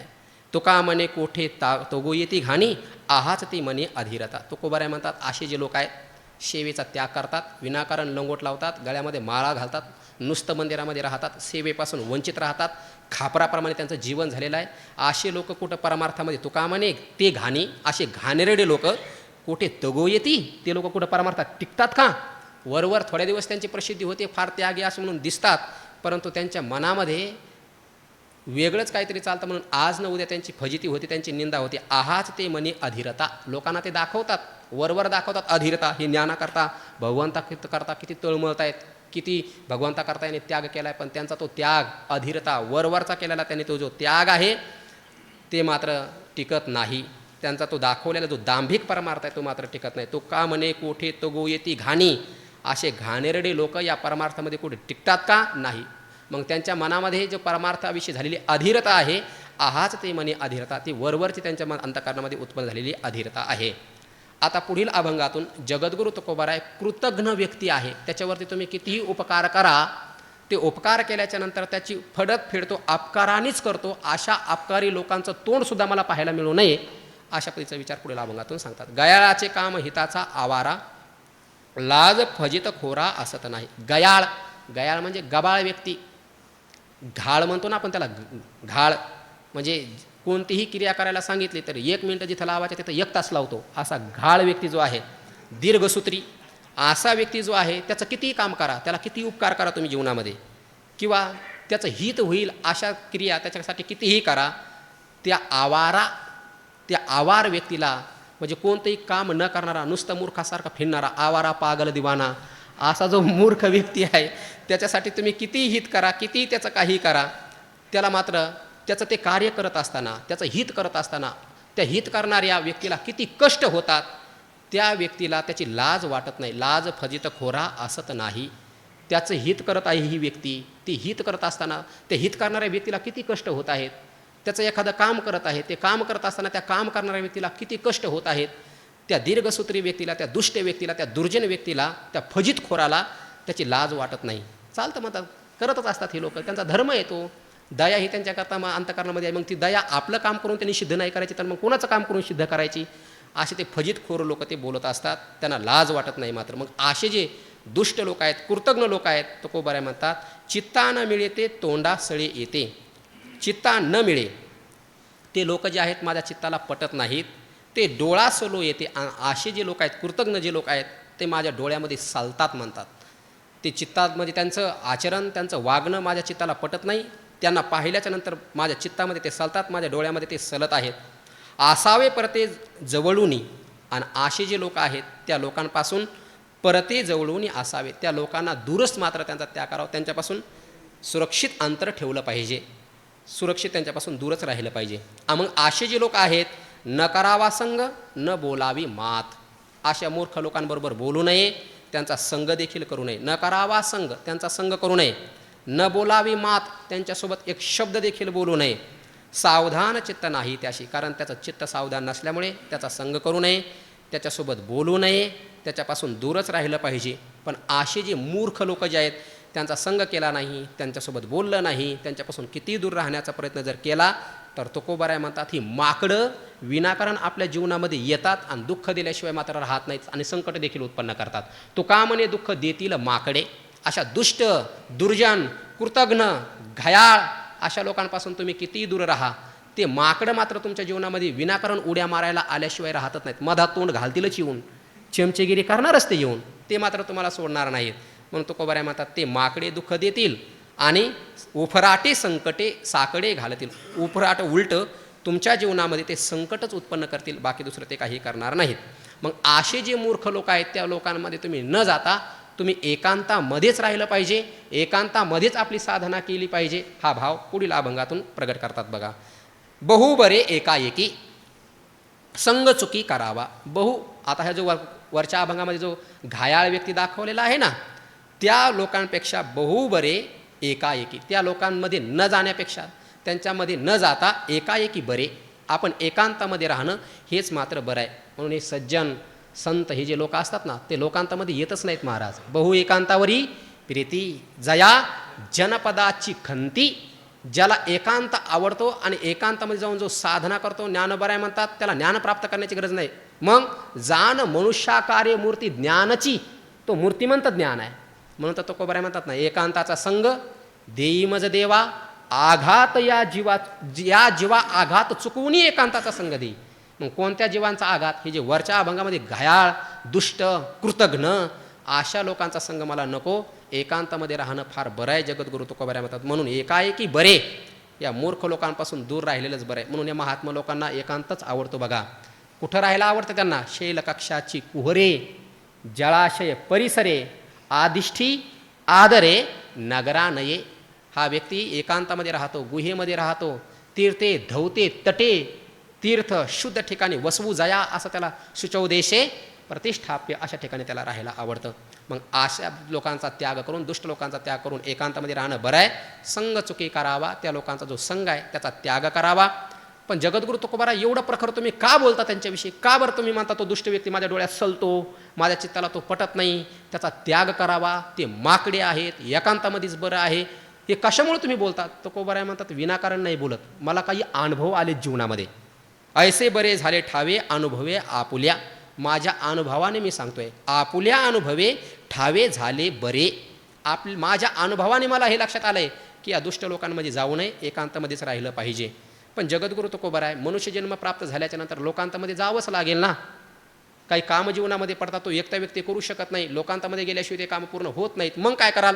तुकोबाराय म्हणतात मला एखादं जर काम करून घ्यायचं असेल तर मी ते लोकांकडून घेणार नाही. मग सांगावे ते काम मना सलगी जाना नेदावी. एखादं काम जर मला करून घ्यायचंच असेल तर मी जनामध्ये जाणारच नाही, ते काम मी माझ्या मनाला सांगेल. सांगावे ते काम मना, ते काम मना सांगावे. एखादं काम जर करून घ्यायचं असेल तर ते काम मी माझ्या मनाला सांगेल, जना सलगी नेदावी. पण मी मात्र या जनासा, या जनसंपर्काशी आता संबंध ठेवणार नाही. तुका म्हणे निघे आगी दुजे संगी आदळता. का बरं त्यांचा संग करणार नाही? का त्यांच्यापासून दूर राहणार? का भंडारा भामचंद्र घोराडा डोंगरावरती जाऊन राहणार? एकांतामध्येच का राहणार? त्या लोकांचा संग तुम्ही का करणार नाही? तुकोबाराय म्हणतात त्यांच्या संगतीमध्ये गेलं की दोन काष्टाचं घर्षण झाल्याच्या नंतर जसा अग्नी प्रदीप्त होतो आणि खेळता अग्नी लागला तो न सावरे जायसा उधवाला. खेळताना जरी अग्नी लागला तर मग तो एकदा पेटला की मग मात्र तो गावच्या गावं जाळू शकतो. वनवा लागल्याच्या नंतर काय होतं तुम्हाला माहिती. तसं आपण जर त्या दुष्ट लोकांच्या संगतीमध्ये गेलो, तुकामध्ये निघे आगी दुजे संगी आतळता. त्या दुष्ट लोकांच्या संगतीमध्ये गेल्याच्या नंतर मात्र काय होणार आहे? आतळता. त्यांचा संग केल्याच्या नंतर, त्यांचा संसर्ग झाल्याच्या नंतर आगी निघे. केवळ फक्त अग्नीच उत्पन्न होईल. वैराचा अग्नी, भांडणाचा अग्नी, वितंड वादाचा अग्नी उत्पन्न होईल. म्हणून मी त्यांच्या संगतीमध्ये जाणार नाही. आता जगद्गुरु तुकोबाराय पुढील अभंगातून आपल्याला आत्मज्ञान प्राप्त झाल्याच्या नंतर मी आणि परमात्मा एकच आहे असं कळाल्याच्या नंतर आत्तापर्यंत ज्या देवाची मी सेवा केली त्या देवाने जाणीवपूर्वक मला अद्वैत ज्ञानापासून दूर ठेवलं आणि माझ्याकडून विनाकारण अशा पद्धतीची सेवा करून घेतली. ही चिडचिड जगद्गुरु तुकोबारायला कळाल्याच्या नंतर ज्या वेळेला झाली त्यावेळेला जगद्गुरु तुकोबाराय देवाला शेलक्या शब्दामध्ये आता पुढील अभंगात शिव्या देतात. बरे आम्हा कळू आले देवपण आता गुज कोण राखे तुझी. देवा बरे, बरं झालं, आम्हा देवपण कळे आलो, आम्ही देवच आहोत. आयम आत्मा ब्रह्म प्रज्ञानम ब्रह्म तत्वमसी. हे वेदांत श्रवण करून जगद्गुरु तुकोबारायांना ज्यावेळेला कळालं त्यावेळेला जगद्गुरु तुकोबाराय म्हणतात आला मी स्थूल देह नाही, मी सूक्ष्म देह नाही, मी कारण देह नाही, अनुरोनिया थोकडा तुका आकाशा एवढा. असं ज्ञान प्राप्त झाल्याच्या नंतर जगद्गुरु तुकोबाराय म्हणतात देवा हे मला आता ज्ञान प्राप्त झालं, हे बरं झालं. आणि ज्ञान प्राप्त झाल्यामुळे आता तुझं गुज कोण राखे, तुझे गुज कोण राखे. तुझं जे गुह्य आहे, तुझा जो स्वभाव आहे तो स्वभाव आता मी मात्र लपवून ठेवणार नाही. का बरं ठेवणार नाही? मारेले का मज सांग आजीवरी. सांग बरं तुम्हाला का मारलं आजपर्यंत? कारण तू तर मी तर अज्ञानी होतो म्हणून मी या तीर्थक्षेत्राला जाय, त्या तीर्थक्षेत्राला जाय, अमुक ग्रंथ पाय, तमुक पाय, हे कर ते कर, हे व्रत ते व्रत, विनाकारण हे करत राहिलो मी. पण हे करत असताना सुद्धा माझं जन्ममरणाची परंपरा संपली नव्हती ना. कारण ज्ञानेनं एके अमृतत्व मानुष, ज्ञानानेच अमृतत्वाची प्राप्ती होते. मग इतर साधनं मी तुझ्या प्राप्तीकरता करत होतो हे तुला माहिती असताना सुद्धा तू मात्र मला ज्ञान दिलं नाही. एवढी साधना मी करत होतो. कदाचित भगवंत म्हणले असेल उद्धरेदा आत्मनात्मानम. कारण हे ज्ञान स्वतः प्राप्त करून घ्यावं लागत असतं. मग हे देवा मी विनाकारणच आत्तापर्यंत हे सगळं केलेलं आहे. मग हे ज्ञान प्राप्त न झाल्यामुळे मी आजपर्यंत या जन्ममरणाच्या फेऱ्यामध्ये फिरत राहिलो आणि तू खुशाल माझी दयनीय अवस्था पाहत राहिलास. पुनरपि जननम पुनरपि मरणम ही माझी फजिती तू पाहत राहिलास देवा. का मारिले मज सांगा आजीवरी. मी जर तुला माझं सर्वस्व समर्पण केलं होतं, तुझ्या प्राप्तीकरता मी संसाराची राखरांगोळी केली होती, तुझी उपास तापास करत होतो, तुझे कीर्तन प्रवचन करत होतो, तुझं नामस्मरण करत होतो, एवढा मी तुझ्याकरता समर्पण केलं होतं. माझ्या बायकोची पोराची कुठलीच इच्छा मी केली नाही, कुठलाच त्यांचा विचार केला नाही. एवढं सगळं मी तुझ्यासाठी केलं, तू मला जन्ममरणाच्या फेऱ्यामध्ये मात्र मारत राहिलास. तुला माझी दया नाही आली का रे. आता सरोवरी तू जमज. पण आता हे मला कळालंय ना, तर मला कळून चुकलं की तुझ्यात आणि माझ्यात भेद नाही. तुझं माझं नाही भेद, तुझ्यात आणि माझ्यात भेद नाही. जे मी जेवढे जैसे तेचे ते झाले तैसे. जसं भगवंत म्हणतात, जेवढी माझी व्याप्ती तेवढीच तयाची अनुभूती. आता त्यांच्यात आणि माझ्यात भेद राहिला नाही. जसं देव म्हणतात तसं जगद्गुरु तुकोबा म्हणतात, आता सरोवरी तुझ्यात आणि माझ्यामध्ये बरोबरी झालेली आहे. तुझं माझं सरोवरी, तुझ्यात आणि माझ्यात आता कुठल्याच प्रकारचं अंतर राहिलं नाही. तू सच्चित आनंद घन स्वरूप आहे. मी काय जन्मणारा मरणारा रडका आहे का. तो जसा सच्चित आनंद घन आहे तसा मी देखील सच्चित आनंद घन स्वरूप अशा प्रकारचं. तुझ्यात आणि माझ्यात आता भेद राहिलेला नाही. पण तुझ्या प्राप्तीकरता मी काय केलं, पण तुला थोडी दया आली नाही, तू थोडी मला मदत केली नाही. या जन्ममरणाच्या कचाट्यातून बाहेर काढण्याकरता तू मला सहकार्य केलं नाही. आणि एवढं मी तुझ्याकरता त्याग केला होता. जे आम्ही बोलो ते आहे तुझ्या अंगी. आता तू मला सहकार्य न केल्यामुळे तुझ्या अंगामध्ये कोणते दुर्गुण आहेत ते आता आम्ही बोलो देईन प्रसंगी आजी शिव्या. आणि तू मला सहकार्य केलं नाही. मी तर तुला समर्पण केलं होतं, पण तू सहकार्य न केल्यामुळे आता मी तुला शिव्या देतो म्हणले. आणि काय शिव्या देतो जरा नीट ऐक, कान उघडे ठेवून. कसल्या शिव्या देतात पहा. निलाजऱ्या, तुझं नाही या तिकूळ, चोरटा, शिंदळ, ठावा. मग तू निलाजरा आहे रे बाबा. म्हणजे निलाजरा म्हणजे हे बेशरम्या, तू बेशरम आहेस म्हणतात. बेशरम आहेस, तुझं नाही याती. तू कोणत्या जातीचा हे तरी तुला माहिती आहे का म्हणतात पहिल्यांदा. तुला जातही नाही. कुळ कोणत्या कुळाचा आहे हेही तुला सांगता येत नाही. तुला कुळही नाही. कसा आहेस तू. चोरट्या, तू चोरटा आहेस. शिंदळ्या, तू शिंदळ आहेस. आणि तू चोरटा शिंदळ, तुला जात नाही, तुला कुळ नाही, तू बेश्रम आहेस. मज ठावा. हे सगळं मला म्हणजे कोणता अलंकार म्हणले बाबा त्या दिवशी. व्याधस्तुती अलंकार चाललेला आहे बरं का. आता हा पाहून घ्या पुढे. खाशी धोंडे माती जीव जंतू झाडे एकले उघडे परदेशी. तू कसा आहेस. माती जीवजंतू धोंडे खासी. आता बघा तू काय काय खातोस. तू धोंडे म्हणजे तू गुलाबजाम वगैरे नाही खात, धोंडे खातोस. धोंड्याच्या महिन्यात हा बघलेला आहे.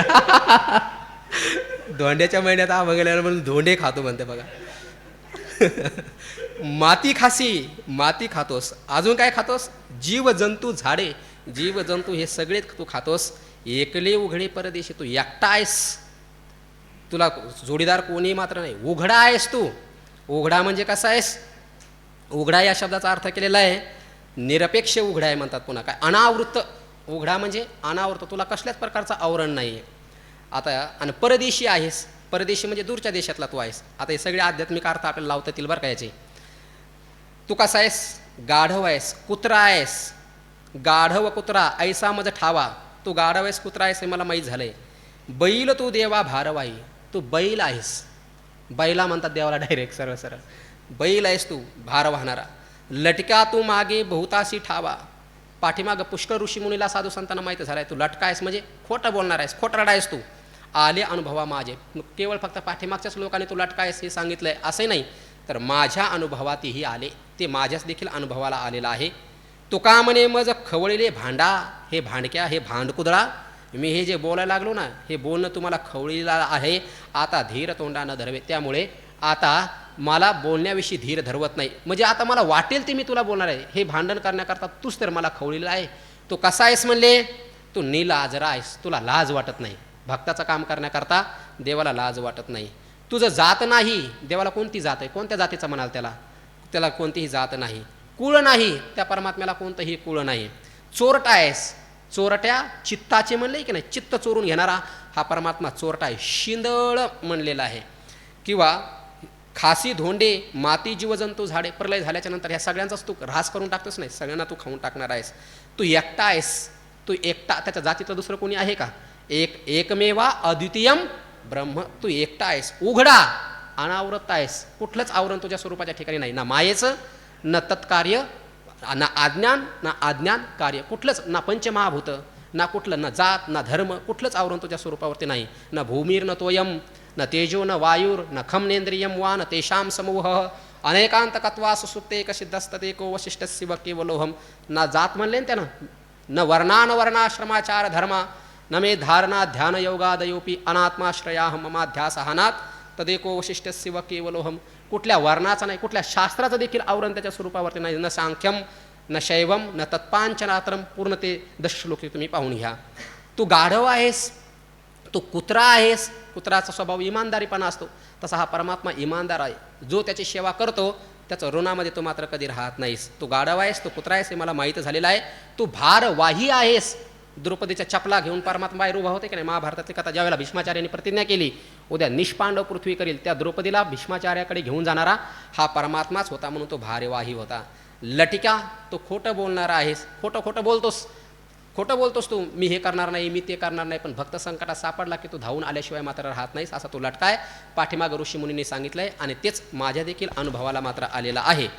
आता देवा, मी तुझ्यासोबत भांडत आहे, म्हणजे भांडणं चाललेत की नाही शिव्या देणं, पण हे भांडण कसं देवाबरोबर करायचं हे वर्मसुद्धा आम्हाला माहिती झालेलं आहे. असं त्या वर्माचं गुह्य पुढील अभंगातून सांगतात.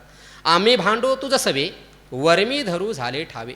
भांडण करत असताना तुझं वर्म कसं पकडायचं हे आता आम्हाला कळायला आहे, म्हणून तुझं सवे भांडो, म्हणून आम्ही तुझ्याबरोबर भांडणार आहोत. कसा आहेस देवा, पाठीमागं निलाजऱ्या म्हणून किंवा कुत्र्या म्हणून, बैला म्हणून. जगद्गुरु तुकोबारायचं तोंड मात्र शांत झालं नाही. म्हणून तर म्हणले ना, तुम्हाला खवळलेलं आहे, तू भांडका आहेस. मग आता खवळलेलं तोंड अजूनही त्यांचं थांबत नाही, म्हणून या अभंगामध्ये काय म्हणतात बघा. होशी तू सरळ, सरळ म्हणजे सरडा. देवा, तू नुसता बैल आणि कुत्राच नाही रे, तू सरडा देखील आहेस. अजून कसा आहेस, बोकड का बेडूक, तू बेडूकसुद्धा आहेस. वाघ आहेस, गांढ्याही. असं गांढ्या म्हणजे तू भित्रा आहेस. सेवक, पाईक म्हणजे तू सेवक देखील आहेस. म्हणजे तू कसा आहेस, तू सरडा आहे, तू बेडूक आहे, तू वाघ आहे, तू गांढ्या म्हणजे भित्रा आहेस, आणि पाईक म्हणजे तू सेवक आहेस. अजून कसा आहेस, बळकरिता भ्यावे. तुझा स्वभाव कसा आहे देवा, जो तुझ्यावरती काठी घेऊन येतो ना, तू मात्र मग त्याला भीतोस. म्हणजे काही लोकांचा स्वभाव असा असतो बघा, पुढचा भ्यायला लागला की मग अजून दबाव टाकतात. पण पुढच्या यांनी का त्याच्याकडे डोळे वाटवून पाहिलं, पुढचा का बाया सरून आला का हे पळून जातात. अशा काही स्वभावाचे लोक आपल्याला पाहायला भेटतात. असे बरेच आहेत आपल्यात. पुढच्या फक्त वजन टाकून पाहतात आणि पुढचा का दाबला की त्याला एवढं दाबतात की बळीच्याही खाली नेऊन घालण्याचा प्रयत्न करतात. बाहुबली नको, व्यासपीठ दुसरं आहे. बळी करी तया भ्यावे, तसा हा देवाचा स्वभाव आहे बघा. जो देवाला घाबरत नाही, देवावरती बळ करतो ना, मग देव त्याला घाबरतो. आणि पळो लागे, एखादा जर देवाला पाहून पळाला तर तया घ्यावे, मग मात्र त्याचं आकर्षण मात्र करतो. असा त्याचा स्वभाव आहे. तुका म्हणे दूर परता नर नारी नातू भूता. हे देवा, तू कसा आहेस, नर नारी ना, तू नरही नाही, तू नारी नाही, ना तू भूता, तू कोणतं भूतही नाहीस. या सगळ्यांच्या दूर परता, या सर्वांच्या पलीकडचा तू असा मात्र आहेस. 15व्या अध्यायामध्ये म्हणले ना, उत्तम पुरुष, तू अन्य, तू उत्तम पुरुष अशा प्रकारचा आहेस. पुढील अभंगातून जगद्गुरु तुकोबाराय अजूनही देवासोबत भांडण जे पेटलेले ना, ते भांडण पाठीमागं घ्यायला तयार नाहीत. अजूनही जगद्गुरु तुकोबाराय त्या रागाच्या भरामध्ये तोंड सुटल्यामुळे अजूनही देवाला बोलतात. काय बोलतात पहा. काय सहा तोशी फुका, अरे एवढं बोलायला लागलो मी तुला आणि तू सहन करायला लागला खुशाल. मी तुला बैल म्हणतोय, मी तुला कुत्रा म्हणतोय, मी तुला चोरटा म्हणतोय, मी तुला भित्रा म्हणतोय, मी तुला सरडा म्हणतोय, मी तुला वाहाग म्हणतोय, मी तुला किती नको ते शिव्या देतोय, आणि तू विनाकारण सहन करून बसलास. काय सहा तोशी फुका, तू काय फुकट सहन करतोस काय माझं एवढं बोलणं? का वर तू सहन करतोस त्याचं कारण सांगतो. माझा बुडविला रुका, तू माझे पैसे बुडविलेत, माझं धन तू बुडविले, आणि त्यामुळे तू सहन करत आहे. फुकट सहन करतो काय तू? काही लोकांनी काही करू द्या, मस्त सहन करतात, आणि एखाद्याने थोडं जरी चुकलं लगेच माझा बुडविला रुका, माझं तू सेव्यारूपी धन तू माझं बुडवलेलं आहे म्हणून तू माझं सहन करतोस, विनाकारण सहन करतो काय? ऋण घरा. पण एक लक्षात ठेवू द्यावा, जरी मी बोलत असलो तू सहन करत असलास ना, तर ज्याने ऋण घेतलंय आणि ते जर परत दिलं नाही तर अग्निशेषम ऋणशेषम, अग्निशेष जर ठेवला, ऋण जर शेष ठेवलं तर पुन्हा प्रवर्तेत, ते पुन्हा वाढत राहतं. तस्मात शेष न काशेत, म्हणून सुभाषितकारांनी सांगितलं ते शेष ठेवू नये. पण तुला माहिती नाही, माझं जे शिवेचं ऋण तुझ्यावरती झालं आणि ते जर तू बुडवायला जर निघालेला असेल तर तुला माहिती नाही, ते जर बुडवलं तर जो बुडवतो ना त्याच्या घराची राख रांगोळी होते. ऋण घराचे पांगिले, जर ऋण घेतलं आणि जे जर परत दिलं नाही तर ते घराचा पांगीला करतं, म्हणजे त्या घराचे अस्तव्यस्त, त्या घराची धूळधाण होऊन जाते, राख रांगोळी त्या घराची होऊन जाते. ते न सुटे काही केले, आणि काही जरी केलं तर घेतलं ऋण मात्र दिल्याशिवाय ते सुटत नाही. पण मी हे जे तुला ऋण दिलं होतं ना देवा, ते काय माझ्या मानाने दिलं नव्हतं किंवा एकांतामध्ये दिलं नव्हतं, 4 चौघाच्या साक्षीने दिलं होतं. चौघाची या मते आधी खरे केले होते. चौघाच्या साक्षीनं म्हणजे संत महानुभाव, हे जे काही ऋषी मुनी सिद्ध आहेत, यांनी सांगितलं होतं की सेवेने परमात्मा ऋणी होतो, सेवेने परमात्मा सर्व काही करू शकतो. हे त्यांच्या मताने मी तुझी सेवा केली होती आणि म्हणून ते ऋण मी तुझ्यावरती केलं होतं. तुका म्हणे यावरी आता भीड कोण धरी. मग आता या उडक होऊन सुद्धा जर तू माझ्या सेवेचं ऋण जर ते उतरवीत नसतील, जर मी केलेली सेवा त्या सेवेचं तुझ्यावर ऋण झालं, ते ऋण जर तू उतरवीत नसेल तर तुझ्या घराची राख रांगोळी होईल. तेच ऋण मी माझ्या मनाने दिलं नव्हतं, चौघांच्या साक्षीने दिलं होतं. आणि म्हणून यावर जर ते ऋण जर तू फेडलं नाही तर मी मात्र बोलण्याचा राहणार नाही. तुझं बोलण्याकरता, तुला शिव्या देण्याकरता मी मात्र भीड मात्र आता धरणार नाही. आता भीड कोण धरी? तुला शिव्या देण्याकरता, तुझ्यासोबत भांडण्याकरता मी मात्र भीड धरणार नाही. तुकोबारायांनी 3 अभंगामध्ये भगवंताची अशी खराडपट्टी केली. पण तुकोबारायांच्या लक्षात आलं मी एवढं याला बोलत आहे, कदाचित हा रागवेल. मग देवा आता रागवू नको बरं का, मग अगोदर तो ठोकायचं आणि पुन्हा चोंबाळायचं, असं चालू झालं आता तुकोबारायांनी. 3 अभंगामध्ये एवढं ठोकलंय देवाला, एवढं बोललेत. आणि आता माझं हे बोलणं कसं आहे ते पुढे एक उदाहरण देऊन तुकोबाराय सांगतात बघा. प्रीतीचा हेकळ पदरा घाली पिळ, सरोनेदी बाळ मागे पुढे पित्यासी. प्रीतीचा हेकळ म्हणजे प्रीतीचा स्वभावच असा असतो, प्रेमाचा स्वभाव कसा असतो. हेकळ म्हणजे हट्टीपणा, त्या प्रेमाचा हेकेखोरपणा कसा असतो. उदाहरण दिलं बाळकाचं. ते बाळ काय करतं, ते पहिलवान वडील असतात, ते बाहेर निघाले की पदरा पिळ घाले. ते वडिलाचा तो त्याला सोंगा म्हणतात किंवा घोळ म्हणतात धोत्राला. त्या धोत्राचा घोळ पकडतो, त्या सोगा पकडतो आणि त्याला पिळ घालतो, पकडतो त्या पदराला आणि पकडून म्हणतो बाबा आता तुम्ही जाऊ नका. सरोनेदी बाळ मागे पुढे पित्याशी. पित्याशी बाळ मागे पुढे सरोनेदी. ते लहान लेकरू जास्त त्या पहिलवान वडिलाला त्याचं धोतर धरतं आणि त्याला मागेही जाऊ देत नाही आणि पुढेही जाऊ देत नाही आणि त्या ठिकाणी ते धरून उभं राहतं. काय लागे त्याशी बळ. महाराज म्हणतात त्याने जो झोगा पकडलेला आहे, तो खोल जे पकडलेलं आहे धोत्राचं, ते धोत्राचं खोल त्याच्या हातातून हिसकून घेण्याकरता, सोडून घेण्याकरता त्या पित्याला काय बळ लागणार आहे. अर्ज हिंद केसलेला चिटपट एका सेकंदात करतो, त्या बाळाच्या हातातलं धोतर हिसकावून घेण्याकरता त्याला वेळ लागणार आहे काय त्याशी बळ लागे. हेडाविता कोण काळ किंवा ते हिसकून घेण्याकरता काय काळ एक क्षण तरी लागेल का. नाही. गोवी सबळ जाळी स्नेहसूत्राची. स्नेहसूत्राची जाळी सबळ गोवी. स्नेहसूत्र म्हणजे प्रेमसूत्राची ही जी जाळी आहे ती बलवान आहे. त्या दिवशी बाबांनी ते उदाहरण सांगितलं होतं. जैसा भ्रमरभेदी कोडे भरतैसे काष्ट कोरडे, परी कळके माझे सापडे कोवळी येते तर उत्तीर्ण होईल प्राणे, परी ते कमळदळ चिरून येणे तैसे कठीण कोवळेपणे स्नेह देखा. तेच उदाहरण ज्ञानोबारांनी या ठिकाणी दिलेलं आहे. सलगी दिला लाड केले ते वाटे गोड. परंतु ते मुलगा जे आहे ते लाडाने मात्र त्या ठिकाणी तसं ते करतं. म्हणून त्याचं ते धोतर पकडणं, त्या वडिलावरती धाक गाजवणं, त्यांना उभं करणं, ते जे करणं आहे केले ते गोड वाटे. त्या पहिलवान असणाऱ्या वडिलाला त्या मुलाने केलेलं जे गोड कौतुक आहे ते त्याला गोड लागतं. आणि मग वडील काय करतो, ते मुलगा काही जरी बोललं, कसं जरी वडिलावरती त्याने अतिक्रमण केलं तरीसुद्धा करी बुजवून कोड हाती देऊन भातुके. पण तो वडील काय करतो, त्या मुलाच्या हातामध्ये भातुका म्हणजे खाऊ देतो आणि त्याचं कोड कौतुक करतो. देवा तसं जसं ते मुलगा आहे तसंच माझं सुद्धा झालं. मी हे तुला बोलत आहे, एवढं मी तुला जे शिव्या देत आहे माझं तसं नाही. मी काय खरोखर देतोय असं मात्र नाही. जशी बायको नवऱ्याला देते तसं खरं माझं बोलणं नाही आहे. माझं हे बोलणं म्हणजे लहान लेकराप्रमाणे. तू का म्हणे बोल कोणा हे का नेना नारायणा. हे माझे 3 अभंगामध्ये मी वर जे तुला बोललो शिव्या दिल्या, हे नारायणा का नेना. तुम्हाला ते कळत नाही का. माझं ते बोलणं त्या लहान लेकरासारखं आहे. सलगीच्या वचना कैशी उपजे विषम. सलगी म्हणजे अतिशय लढिवाळपणाचं हे माझं जे वचन आहेत, हे जे बोलणं आहेत ते ते विषम कैशी उपजे. तिथं काय राग क्रोध त्रागा कसं काय बरं उत्पन्न होईल. उलट प्रेमाचा व्यक्ती बोलला की प्रेम वाढत असतं. रोषे प्रेम दुनवटे पढियंत याचे. प्रेमाचा व्यक्ती जर रागवला, तो जर शिव्या द्यायला लागला, नवरा बायकोचे भांडणं चालू झाले. मला वाटते बाबानेच काय त्या दिवशी कोणतरी उदाहरण दिलं, म्हणजे नवरा बायकोचं भांडणं चालू झाले का त्या वरवर ते भांडणं दिसतात पण आतून मात्र त्यांना आनंदाच्या उकळ्या येत असतात.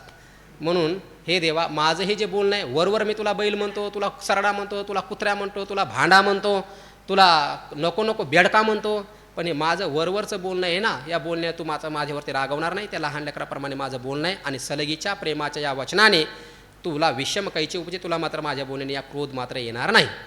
आता पुढील अभंगातून वैष्णवाला पाहिल्याच्या नंतर यमदूतांची काय अवस्था होते, काळाची काय अवस्था होते आणि पृथ्वीची काय अवस्था होते हे पुढील अभंगातून सांगतात. भार देखून वैष्णवाचे दूत पळाले यमाचे, यमाचे दूत वैष्णवाचे भार पाहुनी पळाले.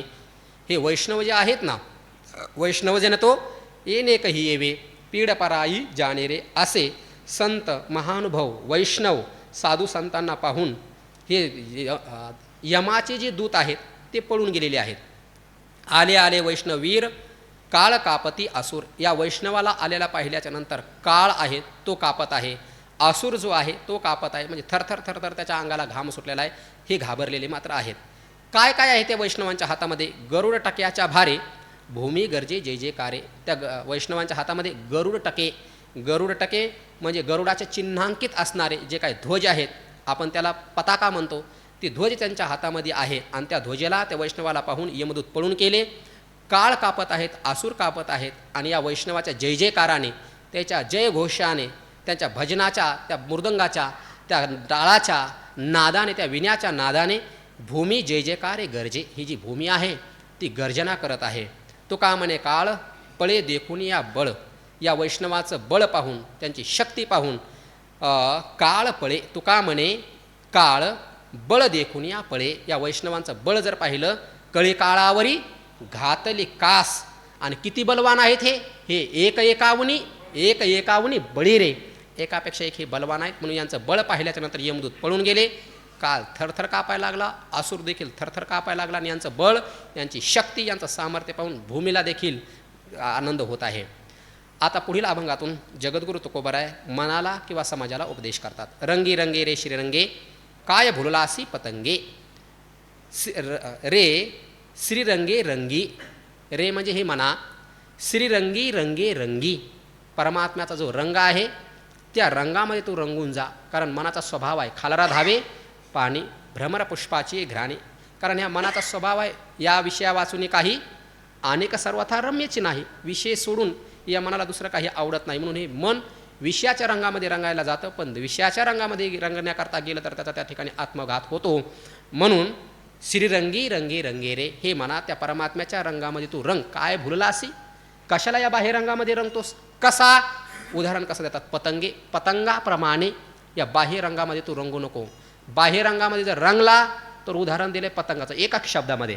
पतंग बाह्य रंगामध्ये रंगला, पतंगादिपी ते झगमग पाहतो, ते चमक पाहतो आणि त्या चमकीवरती झडप घालण्याकरता जातो तर त्याचा जळून त्या ठिकाणी कोळसा होतो, राग त्याचे त्या ठिकाणी होते. तसं हे मना या जगतातलं हे सौंदर्य पाहून, हे नानाविधत्वाने नटलेलं हे जगत पाहून जर कदाचित या विषयाकडे तो आकृष्ट झाला आणि तिथं जर तो गेला तर तुझा आत्मघात मात्र झाल्याशिवाय राहणार नाही.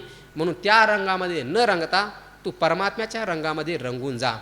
जर तू देहभावावरती जर आलास तर तुझा नाश झालाच म्हणून समज. शरीर जायाचे ठेवणे धरीशी अभिलाष झणे. हे शरीराचा जो अभिलाष जर तू धरशील आणि दुष्ट लोकांप्रमाणे जर म्हणशील, एवढी म्हणे ते दुष्ट लोक म्हणतात ना की एवढी भाग्याने ही नरदेह संपत्ती आपल्याला प्राप्त झाली, तर मग आदा भोगुना भरवे आतीचे भोग, हातीचे हे भोग भोगायला काय हरकत आहे. म्हणून दे म्हणे वस्तुदेहासारखी आली बहुता भाग्यविषयी. आणि मग आजी बरोबर भोगुना भरवे हातीचे भोग, अनेक जन्माच्या पुण्याने हा मनुष्य जन्म प्राप्त झाला, तर मग आता मी विषयाचा उपभोग का घेऊ नये.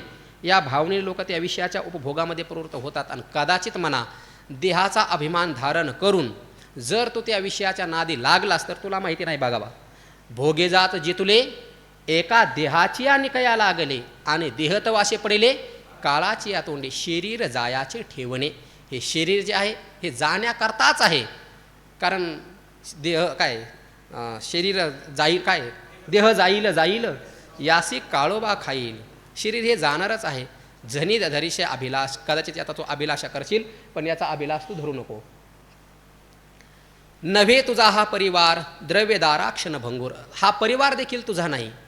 कोणाचा हा परिवार आहे काय आहे जरा विचार करून पहा. हे परिवारातील लोक कुठपर्यंत प्रेम करतात. यावत वित्त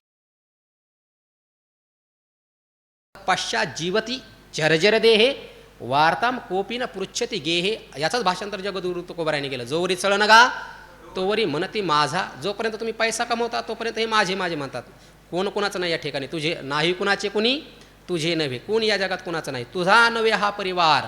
धनाने भूमौ पशवश्च गोष्टी भार्या गृहद्वारे जनस्मशाने देहश्चितायां परलोकमार्गे कर्मानुगोगच्छति जीव एकः नव्हे तुझा हा परिवार वगैरे हा काही तुझा नाही. द्रव्य दारा क्षणभंगूर, हे द्रव्य, ही दारा म्हणजे पत्नी, हे सगळं कसं आहे क्षणभंगूर आहे, एका क्षणाचं हे आहे. म्हणून या जगामध्ये हे मनाला उपदेश करत असताना सांगतात, मना ज्या देहाचा तू अभिमान धारण करतोस ते देहाचे सुद्धा आज न उद्या राख होणारच आहे. देह तो पाचाचे झाले, कर्माचे गुणी गुंतले, भवतसे चाके सुदले जन्ममृत्यूच्या, हे काळा नळाची तोंडी घातली लोणियाची उंडी, माशी पाक पाकडे तर वयसरी हे विपाया आगीत पडे तरी भस्म होऊन उडे, झाले श्वानावर पडे तरी ते विष्टा, या चुकी दुही काजा होय कुर्मीचा पुंजा. म्हणून या देहाच्या नादी लागशील तर याची एकतर विष्टा होईल, याची एकतर राख होईल, नाहीतर याच्या आळ्या होतील. म्हणून देहाच्या नादी लागू नको. पत्नी जी आहे या पत्नीच्या नादी लागू नको. ही वरवर प्रेम करताना दाखवतील, कधी तुझा भरतृहारी होईल काही सांगता येणार नाही. म्हणून तिच्याही मात्र तू नादी लागू नको.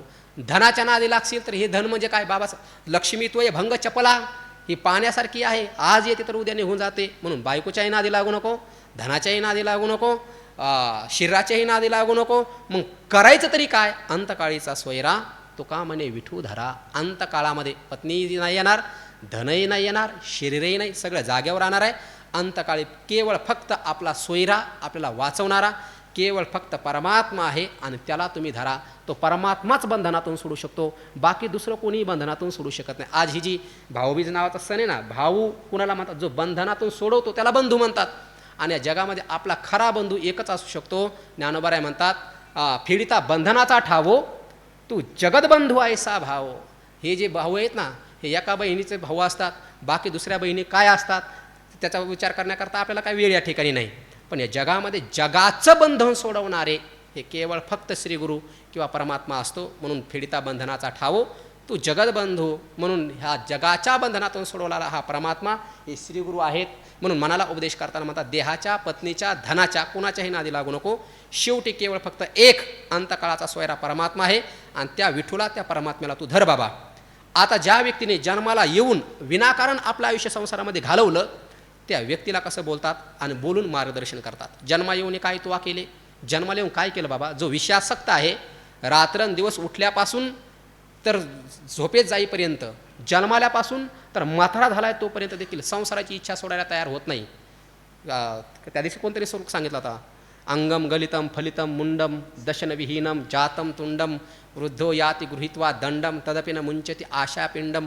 असे जे लोक आहेत, केस पांढरे झालेत, दात पडून गेलेत, तोंडाची खोबऱ्याची वाटी झाली, हात थरथर कापायला लागलेत, उठता येत नाही, बसता येत नाही, डोळ्यांनी दिसत नाही, दातांनी खाता येत नाही, सगळं शरीर गलित गात्र झालेलं आहे, अपसव्य चाल त्याची झालेली आहे. अशा व्यक्तींनी केवळ फक्त संसारच केला आहे. त्याला उद्देशून महाराज म्हणतात, जन्मा येऊन काय तुला केले, काय केलं बाबा तू जन्माला येऊन, कशाकरता जन्माला आला होतास, काय केलं तू. मुद्दल गमाविले.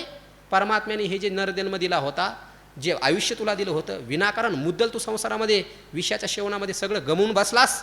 का न फिरशी माघारा, आता तरी तुझं वय झालंय, अंगमगलितम अवस्था झाली, अजून सुद्धा का माघारा ना फिरशी, का बरं त्या संसाराचा तू त्याग करत नाही. अजूनही तरी फजित खोरा, हे फजित खोरा, अजून त्या संसाराचा त्याग करून तू का परमार्थाच्या नादी लागत नाही, का परमार्थ तू करत नाही, का श्रवण मनन करत नाही बाबा.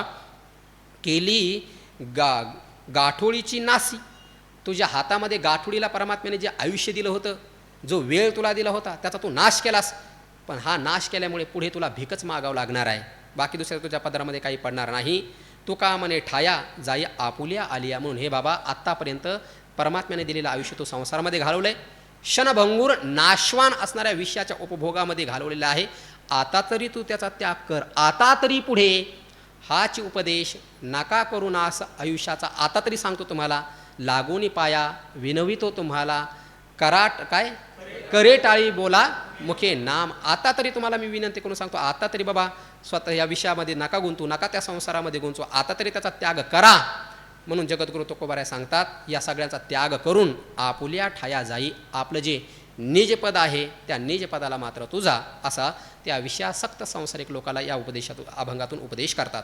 आता पुढील अभंगातून जगद्गुरु तुकोबाराय, पंढरपूरला आपल्याला जाता येत नाही, काहीतरी जीवनामध्ये प्रसंग असेल किंवा आजारी पडले असतील, शरीर मात्र साथ देत नाही आणि पंढरीची वारी चुकत आहे. मग ती वारी चुकत असल्यामुळे जगद्गुरु तुकोबाराय आपल्याला जाता येत नाही, पण जे संत जात आहेत त्या संतांकडे मात्र आता पत्र पाठवतात. पंढरीस जाते निरोप ऐका. हे पंढरीला जाणारे वारकरी मंडळी, संत मंडळी, माझा एवढा निरोप तुम्ही ऐका आणि तेवढा निरोप माझा देवापर्यंत पोहोचा. वैकुंठ नायका क्षम सांगा. जो वैकुंठ नायक आहे, पंढरपुरालाच वैकुंठ म्हणलेला आहे, त्या पंढरपुरामध्ये राहणारा, त्या वैकुंठामध्ये राहणारा जो परमात्मा आहे, त्या परमात्म्याला क्षेम, क्षेम या शब्दाचा अर्थ होतो आलिंगन. आणि माझं आलिंगन सांगा. कारण जुन्या काळामध्ये ज्यावेळेला वारकरी पंढरपूरला जायचे त्यावेळेला परमात्म्याला ते आलिंगन द्यायचे. म्हणून माझा क्षेम सांगा. पण कोणता क्षेम? स्नेहरूपी क्षेम, प्रेमाचा आलिंगन माझं त्या परमात्म्याला तुम्ही सांगा. कसा आहे तो परमात्मा? अनाथाचा नाथ. तो परमात्मा अनाथांचा नाथ आहे, हे तुझे वचन. आणि असं त्या परमात्म्याने सांगितलं आहे की मी कोण आहे? अनाथाचा नाथ आहे. म्हणून त्या परमात्म्याला सांगा की बाबा तू अनाथाचा नाथ आहे, हे तुझं वचन आहे.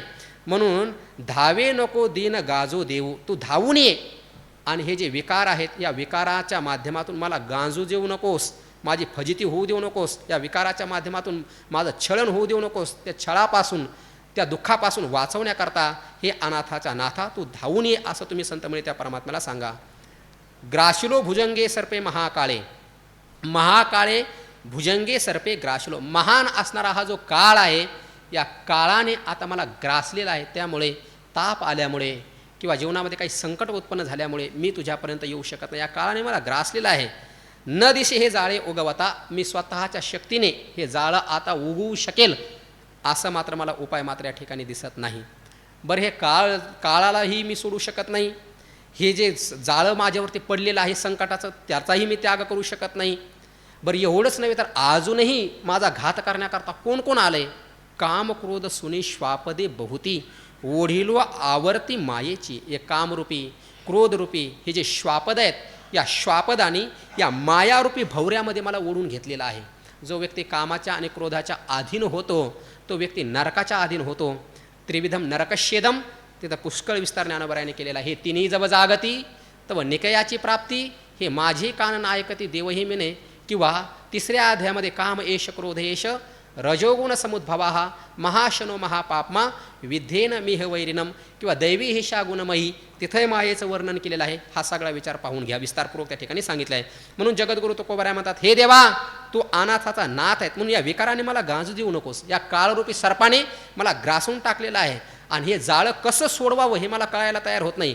हे काम क्रोध रूपी हे जे विकार आहेत, हे जे कुत्रे आहेत, हे जे श्वापद आहेत, हे जे हिंस्र पसरू आहेत, हे माझा घात करण्याकरता माझ्याकडे धावून येत आहेत. आणि विकार म्हणजे या भवऱ्यामध्ये, मायेच्या भवऱ्यामध्ये मला या ठिकाणी फसवत आहेत.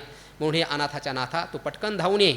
मुर्गजळ नदी बुडवी नातारी, ही मुर्गजळाची नदी, ही माया नदी म्हणजे संसार, ही एक नदी आहे. आणि ही नदी कशी आहे? मुर्गजळाचीच आहे रे बाबा. ज्ञान होत नाही तोपर्यंत सत्य वाटते, पण ज्ञान झाल्याच्या नंतर ती अज्ञान निघून गेल्याच्या नंतर ही मुर्गजळ आहे असं वाटतं.